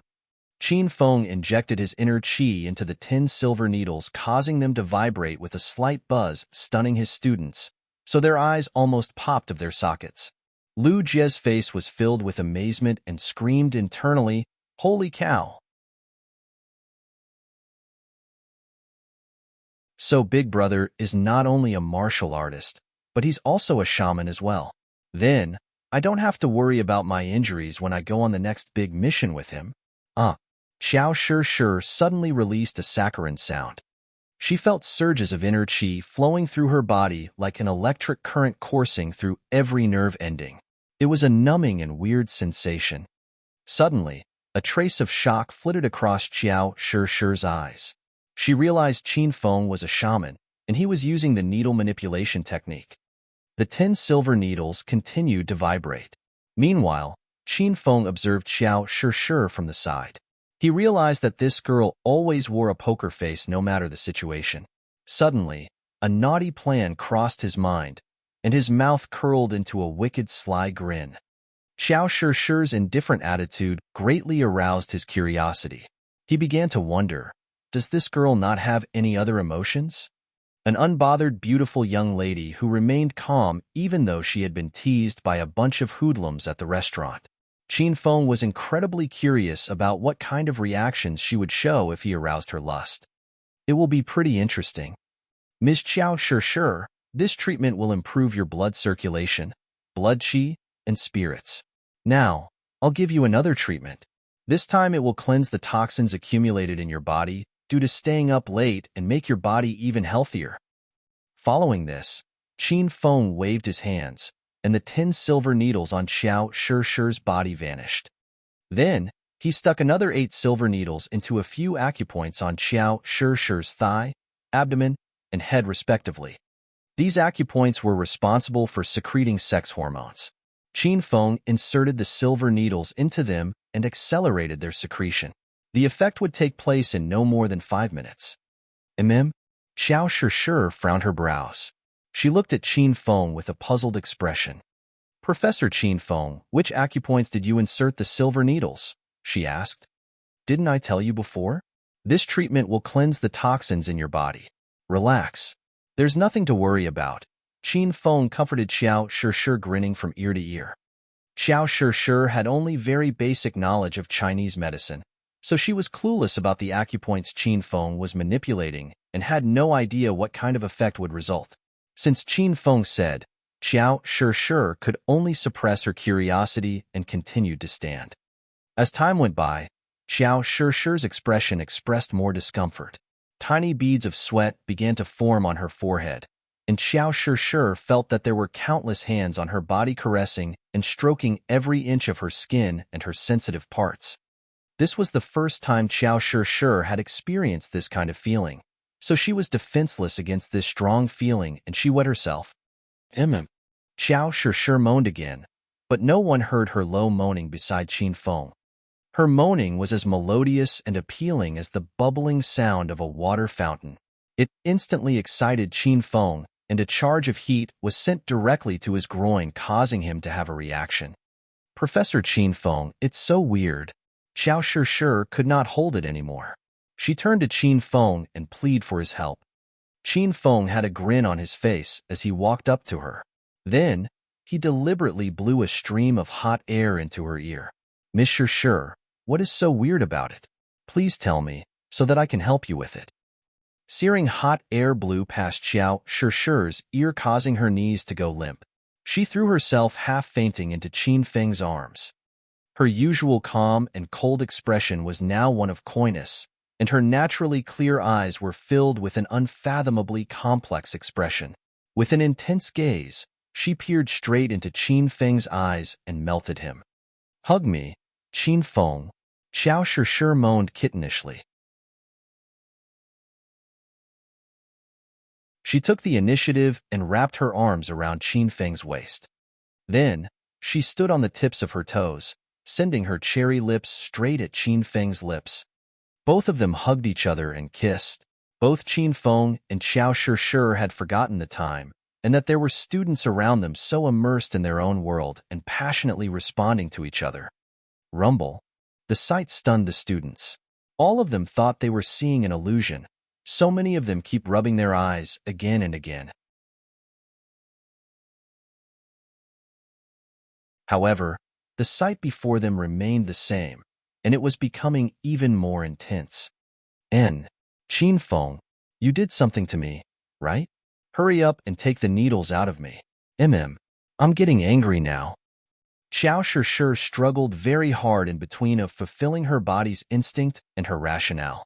For a while, she responded madly to Qin Feng, and then she pushed Qin Feng away to free herself from Qin Feng's clues. Xiao Shishir smelled nice, and her lips were sweet. Qin Feng was reluctant to let her go, but seeing how much she struggled, he lightly pushed her away and waved his hands so all 8 silver needles returned to the system. Phew! Xiao Shishir returned back to her usual self soon after Qin Feng withdrew the silver needles from her body, but she was petrified. Then, she suddenly charged at Qin Feng and punched him in his pecs. Her punch did nothing to Qin Feng. What are you doing? You did it intentionally. You asshole. After punching Qin Feng, Xiao Shishir ran out of the lecture hall. Ding, ding, ding. The bell rang in the nick of time and rescued Qin Feng from his awkwardness. He hastily retreated from the lecture hall as well. Nobody regained their senses even after Xiao Shishir and Qin Feng left. They all, the female and male students, were overwhelmed with indignation because Qin Feng and Goddess Qiao Shi had hugged and kissed each other openly under the gaze of everybody. How can they be so shameless and not have any self-respect? How dare they do this kind of illegitimate action so publicly? Why didn't they ask me to join in as well? The news of Professor Qin Feng kissing Goddess Qiao Shi during lecture hour spread across the university before the end of the afternoon. The two stars of the news, Qiao Shi and Qin Feng, did not know anything about it as both of them were busy with their own stuff. Qiao Shi went to her part-time after she escaped from the lecture hall, and Qin Feng cultivated in his office through the afternoon. Qin Feng went home in Chang Xian's car after the university closed. Chang Xian drove while Qin Feng and Hua Yin sat in the back seat. From time to time, Hua Yin would look at Qin Feng from his top to his toe with strange eyes. Chang Xian was weird as well. She had a cold expression and refused to talk to Qin Feng on the journey. Qin Feng went straight to his own room when they arrived at Chang Xian's villa. He locked his room from the inside and started looking for a mission from the communication device given by the Martial Artist Alliance. Qin Feng had cleared the Dark Forest, a level 4 mission with Lu Jie the night before. Qin Feng took all the 150 mission points and had been catapulted to level 3 in Martial Artist Alliance, so he was now looking at the level 3 missions. The level 3 missions in Martial Artists Alliance only rewarded around 50 missions points for each mission that were all mired in minor details and required much more time to clear. There were no level 3 missions that Qin Feng wanted to take. He was caught in a sticky situation and was upset because he could not get a mission higher than his current level. Then, God opened a way for him, and a notification showed up on his communication device. Martial Artist Alliance's mission level 4. Mission type Team. Mission description: hunt down and exterminate the Stage 4 heretic Taoist Rakshasa. Mission reward: 350 mission points, 300,000 yuan, and a 300 flavor plant. Reminder: a member had accepted the mission. One more team member is required. Are you joining the team?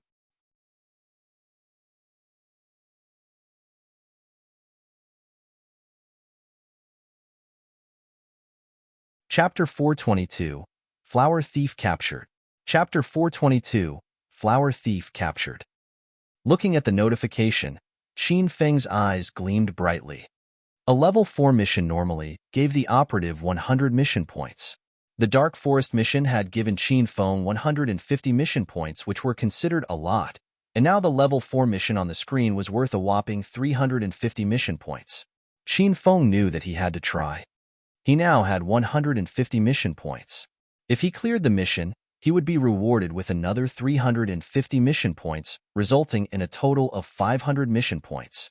It would also make him a level 5 member, meaning that he could accept a level 5 mission to clear the first side mission of the main mission Martial Artist Alliance in the Hedonist Sovereign System. Without giving it a second thought, Qin Feng typed a quick message on the communication device to request to join the raid. Ding dong. After 15 seconds, Qin Feng's communication device rang. A member with the alias Billowy Lady had sent him a message. You're only a level 3 member, and by right, you should be not qualified to take on the mission. However, I will bend the rule and let you join the raid on one condition. I want all of the awarded 100 flavor plants. After taking a quick glance at the message, Qin Feng replied to her. I have no idea what the 100 flavor plants are, and I've no use for them, so you can have all 3 of them. However, I have a condition as well. I want all the mission points. After he had waited for 10 or so seconds, Billowy Lady finally replied to Qin Feng. Deal. Ding dong. After a short while, Qin Feng received a mission update notification from the Martial Artist Alliance and hastily opened it. Martial Artist Green Wolf, your application for level 4 mission number 1201 has been confirmed. For your information, this is a team mission, and your team member is Billowy Lady. You are advised to add her as a friend to check her information. After that, he received another 3 notifications from the Martial Artist Alliance about the details of the level 4 mission. After Qin Feng skimmed through the mission, he closed the notification and added Billowy Lady as his friend. Then, he started reading Billowy Lady's information. Alias: Billowy Lady. Sex: female. Accumulated mission points: 1130. Member level: 5. Description: It's stressful to have large breasts. There was only one thing that caught Qin Feng's attention after he had studied Billowy Lady's description. He stared at the sentence and sighed inwardly. How huge are her breasts? Could it be that this martial artist alliance app is actually a dating app in the disguise of a mission assignment app? Ding dong. As his mind was roamed illicit thoughts, his friend invitation was accepted by Billowy Lady. Billowy Lady, how large are your breasts? Send me a photo. You have to send me a photo to prove your words. Qin Feng messaged Billowy Lady once they became friends. Billowy Lady replied to Qin Feng with an emoticon holding a knife. Do you have a death wish, brat? Flirt with me again, and I'll kick you off my team. Qin Feng then looked at the Billowy Lady's profile picture. It was a Catwoman's mask icon. He thought for a bit and downloaded a wolf icon and made it his profile picture. Billowy Lady, a wolf is the perfect ma for a wildcat. Can I have the honor to treat you to dinner tonight? Qin Feng sent an amatory emoticon over to her. Go to hell. Why would I team up with a freak like you? I'm starting to regret it now. Billowy Lady replied Qin Feng with an angry emoticon. Qin Feng was amused by her reaction. You won't regret it after you've witnessed my magnificence. Qin Feng had nothing to do, so he chatted for a while with Billowy Lady. Billowy Lady was so infuriated that she almost blocked Qin Feng. Worn out by the shamelessness and lasciviousness of Qin Feng, Billowy Lady brought up the topic to the mission. Green Wolf, our mission is to exterminate a Stage 4 heretic on Ghost Mountain. You know yourself the best, so don't drag me down. Qin Feng squinted. He replied pridefully as if nothing could abate his crusading zeal. I'm powerful. I won't back off even when confronting a Stage 6 Energy Master. You just have to bring some snacks and a stool along with you. Sit back and relax while I handle that heretic all by myself.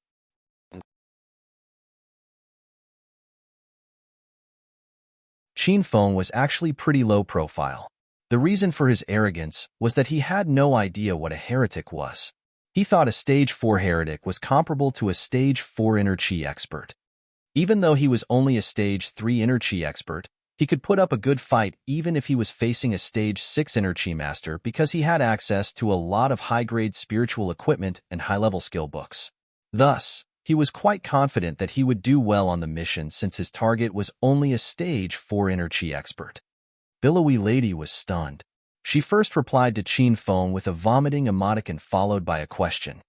Can you not blow your own trumpet anymore, brat? Do you have any clue what a heretic is?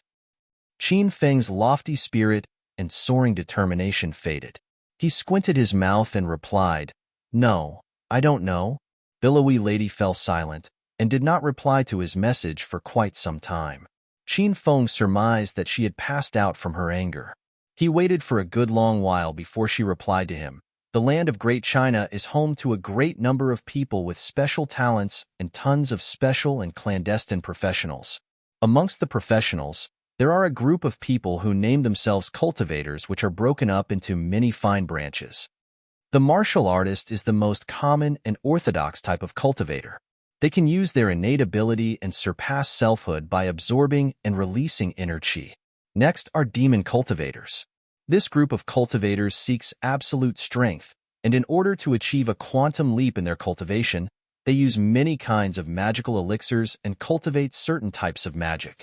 Normally, they cultivate faster than the orthodox martial artist. However, they have to suffer pain tenfold or even hundredfold than a martial artist. Aside from those two, there are the morphlings and heretics. The former is the human form that spiritual beasts take after they've cultivated for decades. The latter is the most loathed group of cultivators by all the martial artists. Like the demon cultivator, a heretic seeks absolute power, and they wish to reach the peak of their strength in the shortest time. Different than the demon cultivator, heretics are willing to do anything, no matter by hook or by crook, to strengthen themselves. They even use the dead, enchi, and the blood of women, babies, and elders to aid them in cultivation. Because of the exceedingly strange way that heretics cultivate, every heretic is extremely dangerous, and no one knows what kind of skills they possess. This time we are facing a Stage 4 heretic whose strength is almost on par with a Stage 6 inner chi master. Do you really want me to bring some snacks and a stool, enjoy the snacks, and relax on the sidelines while you handle him alone? Qin Feng's mouth quirked vigorously after he read through Billowy Lady's explanation. He quickly replied with a smiley emoticon. Aya, what are you thinking? Can't you see that I was joking with you? You're so stupid. Billowy Lady fell silent for a moment. Then, she replied, Tisk, I don't want to talk nonsense with you anymore. Remember to meet me at the entrance of Ghost Mountain the day after tomorrow at 8 p.m. I'll be wearing a Catwoman's attire. Billowy Lady logged off, and her profile picture dimmed. Qin Feng ruminated on Billowy Lady's last reply. 8 at night, a man and a woman, a secluded terrain area, Catwoman's outfit. Is this app truly not a dating app? Billowy Lady had logged off, and Qin Feng felt that he did not have to stay online as well. He logged off and left the room. At this moment, Chang Xian carried their dinner from the Qian to the dining room. When she saw Qin Feng, she stared him coldly and walked past him. Qin Feng ignored her hostile action. She must be on her period. That's why she antagonized everybody she meets, he thought. After he waited for some time at the dining hall, Hua Yin jumped downstairs in her fluffy bear slippers. She sat in front of Qin Feng and made a face at him. Seizing the interval of Chang Xian's absence, Qin Feng kicked Hua Yin and asked, Yin Yin, is Xian on her period? Why does she seem so angry? Why did you kick me, you moron? Hua Yin stomped on Qin Feng's feet twice before continuing. Why don't you ask yourself what you have done instead of asking me? The video of you kissing Qiao Shi today in class has gone viral in the university forum. Big sister Xian saw the video. I bet she will kick you out of our house soon. Be prepared to stay outside tonight, bastard. Hua Yin laughed heartlessly when she imagined Qin Feng sleeping outside. At the same time, seeing that Chang Xian carried a bowl of chicken soup from the Qian, Hua Yin hastily halted her laugh and sat quietly at the dining table as if nothing happened. Qin Feng was marveled by her quick acting. The meal was dense. Chang Xian made a face and refused to talk. Hua Yin could do nothing but bury her face in her rice bowl and finish her meal like a hungry ghost. After they had finished their meal, Qin Feng volunteered to do the dishes so that Chang Xian would not cast him out from the villa. After he finished, Hua Yin and Chang Xian went upstairs. He remained in the parlor and glanced at Hua Yin's garden outside the villa. TSK, I've finished converting all the spiritual essence into my own inner chi, and my dantian is expanding. I could break through to stage 4 at any time. Seems like I still have to pluck a few more spiritual plants from the garden. Qin Feng had forgotten how many times he had vowed not to steal any more spiritual plants from Hua Yan's garden. Qin Feng vanished from the parlor and crept towards the garden. After he had arrived in the garden, he squatted beside the garden and looked for the spiritual plant with the most spiritual essence. He realized that the spiritual essence in the garden was not as dense as the times before and surmised that it was because he'd uprooted a few spiritual plants from the garden. Qin Feng could not make up his mind after he searched the garden for a good amount of time. Since he did not know anything about the spiritual plants, he simply uprooted 2 of them which shared the same appearance as the ones he'd plucked the last time. Immediately, Qin Feng retreated after he got the desired spiritual plants. As soon as he turned around, he was stunned. Donning in her sleeping gown and a pair of fluffy bear slippers, Hua Yin stared furiously at Qin Feng. A cold, murderous intent erupted from her body and sent a chill down Qin Feng's spine. Ahem, Yin Yin, why are you standing outside in the midnight with all your hair hanging loose? You almost scared the wits out of me. Why haven't you gone to the bed yet? Did you come to the garden to admire the flowers as well? Qin Feng hastily hid his arms behind his back and gripped the 2 spiritual plants tightly in his hands. His palms were bathed in cold sweat. Hua Yin noticed the footprint of an adult man near her garden 2 nights before. Qin Feng was her first suspect, however, she could not prove it. As such, she hid in the shadow of the villa for the past 2 nights waiting for a chance to ambush the flower thief. Qin Feng had escaped his fate the night before because he was on a mission, but that was not the case for tonight. He was caught red-handed by Hua Yin. I knew it was you. Qin Feng, you bastard. How dare you lie to me? Do you have any idea how important these spiritual plants are to me?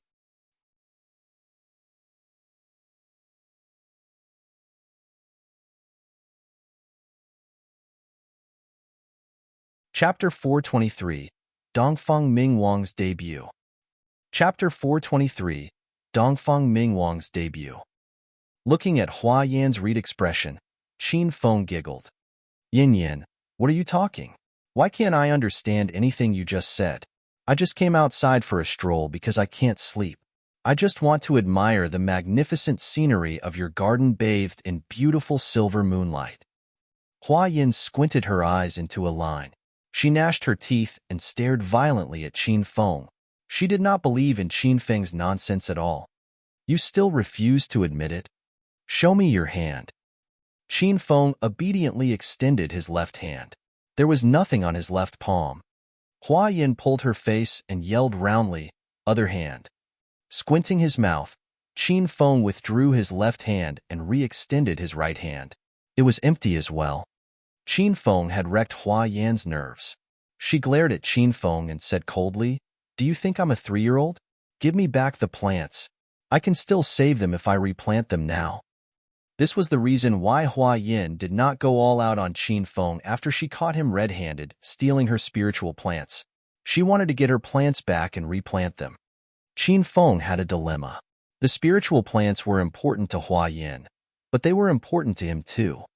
After a fierce wrestling with himself, Qin Feng put the 2 spiritual plants in his hand and into his mouth in front of Hua Yin.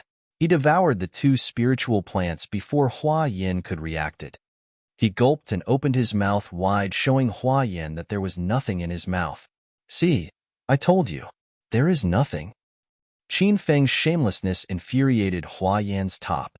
Her well-endowed breasts bounced as her anger mounted. She hastily went to her garden to figure out which spiritual plants Qin Feng had stolen this time. After she glanced through her garden, a grim smile crossed Hua Yan's cold face.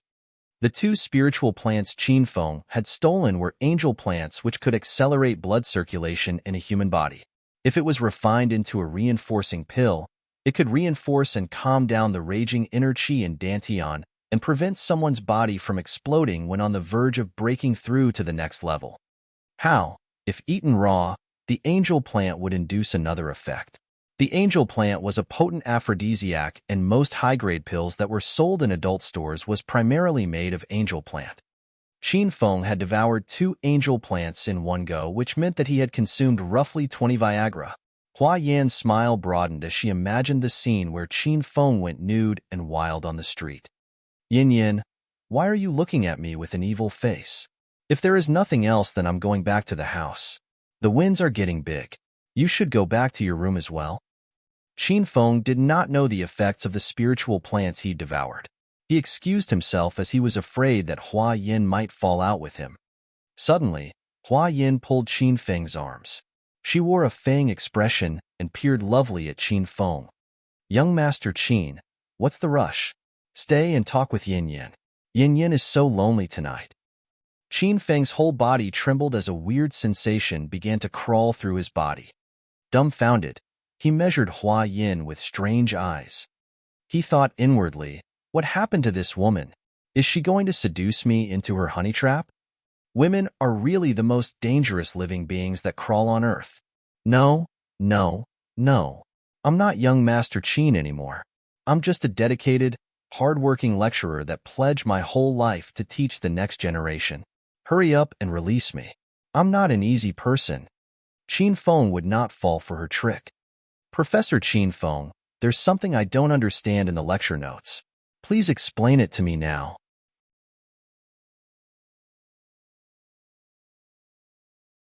Hua Yin took the initiative and wrapped her arms around Qin Feng's arms and pressed her humongous breasts against Qin Feng's arms.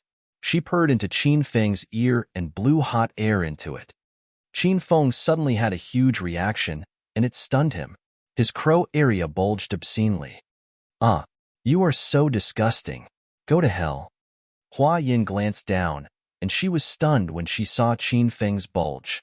Qin Feng was far more endowed than she ever imagined anyone could be. It's so large.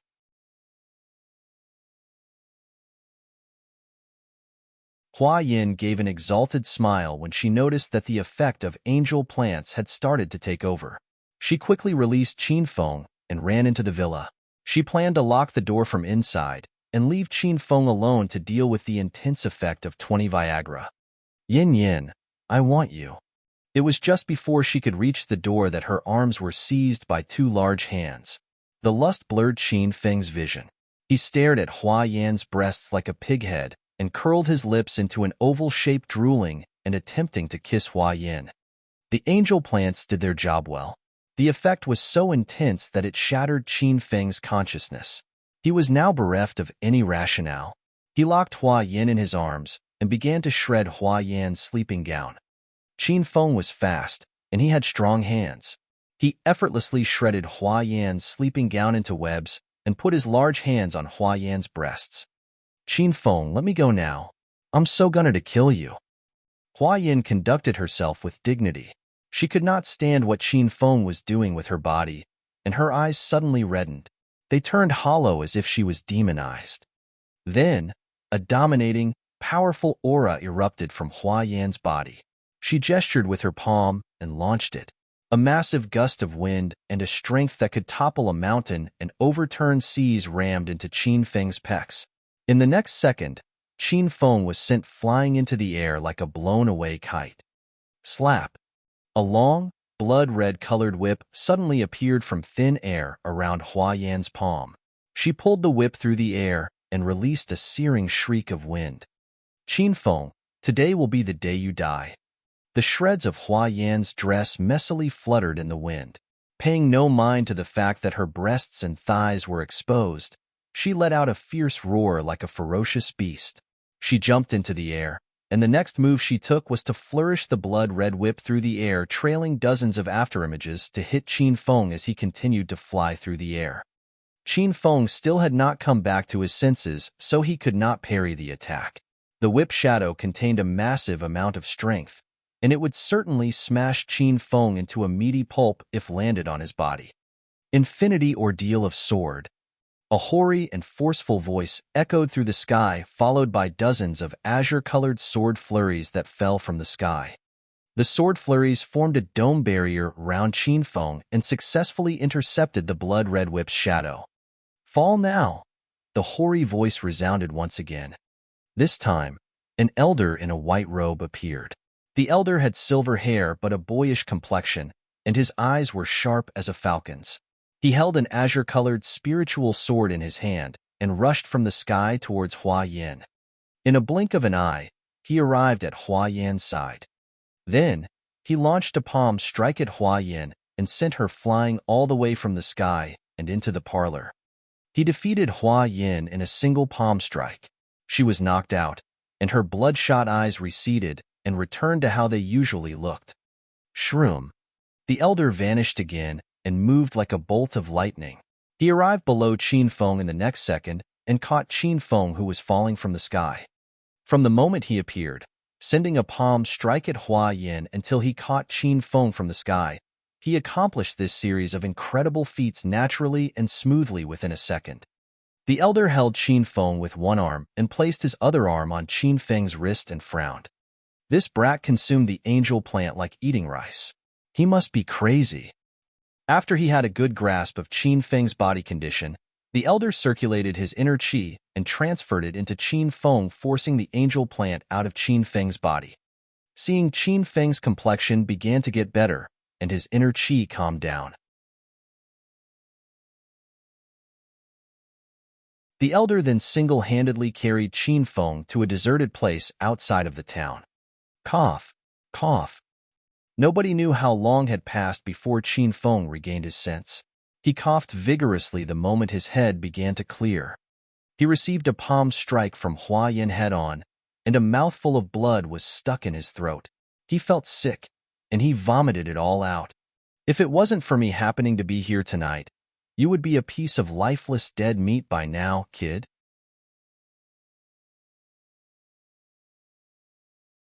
The elder saw that Qin Feng had regained his faculties, so he passed him a dark and swarthy pill. Qin Feng did not eat it after he took the pill from the elder. What's wrong? Afraid of me harming you? You would have died 100 times if I wanted to harm you. The elder glared snappily at Qin Feng. He stroked his beard and added, "This is a soul-cleansing pill. It's a magical pill that will accelerate the restoration of your blood qi and cure hundreds of illness. It costs 100,000 apiece. Give it back to me if you don't want it." Qin Feng hastily opened his mouth and gulped in the pill. How was there any chances he would give him back this kind of deal?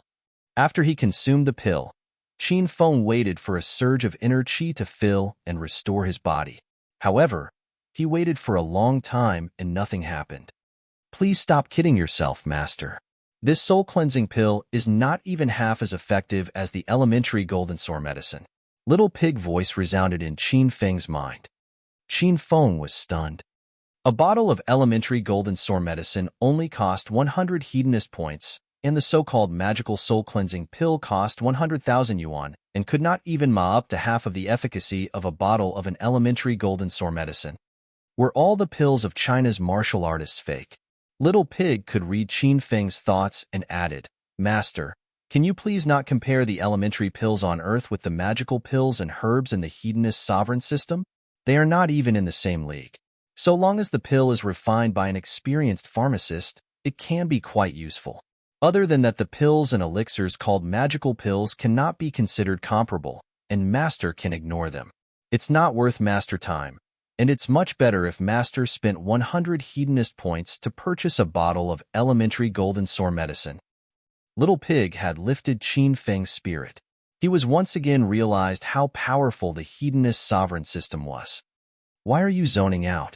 Won't you say anything to me?" Seeing that Qin Feng had remained silent after he consumed the soul-cleansing pill, the elder in white robes sent yet another scornful gaze at Qin Feng. Only then did Qin Feng turn his attention to the elder. His face was veiled with a complex emotion. This was because the elder before him was not an ordinary person. He was none other than the patriarch of the Dongfang family, whose name was spread far and wide in the provincial capital. He was Dongfang Mingwang, the grandfather of Dongfang Qingshui. What can I say? Do you expect me to violate that woman? I'm not that kind of person. Qin Feng tensed his lips as he glared at Dongfang Mingwang. Do you think you can violate that woman? She almost killed you with a palm.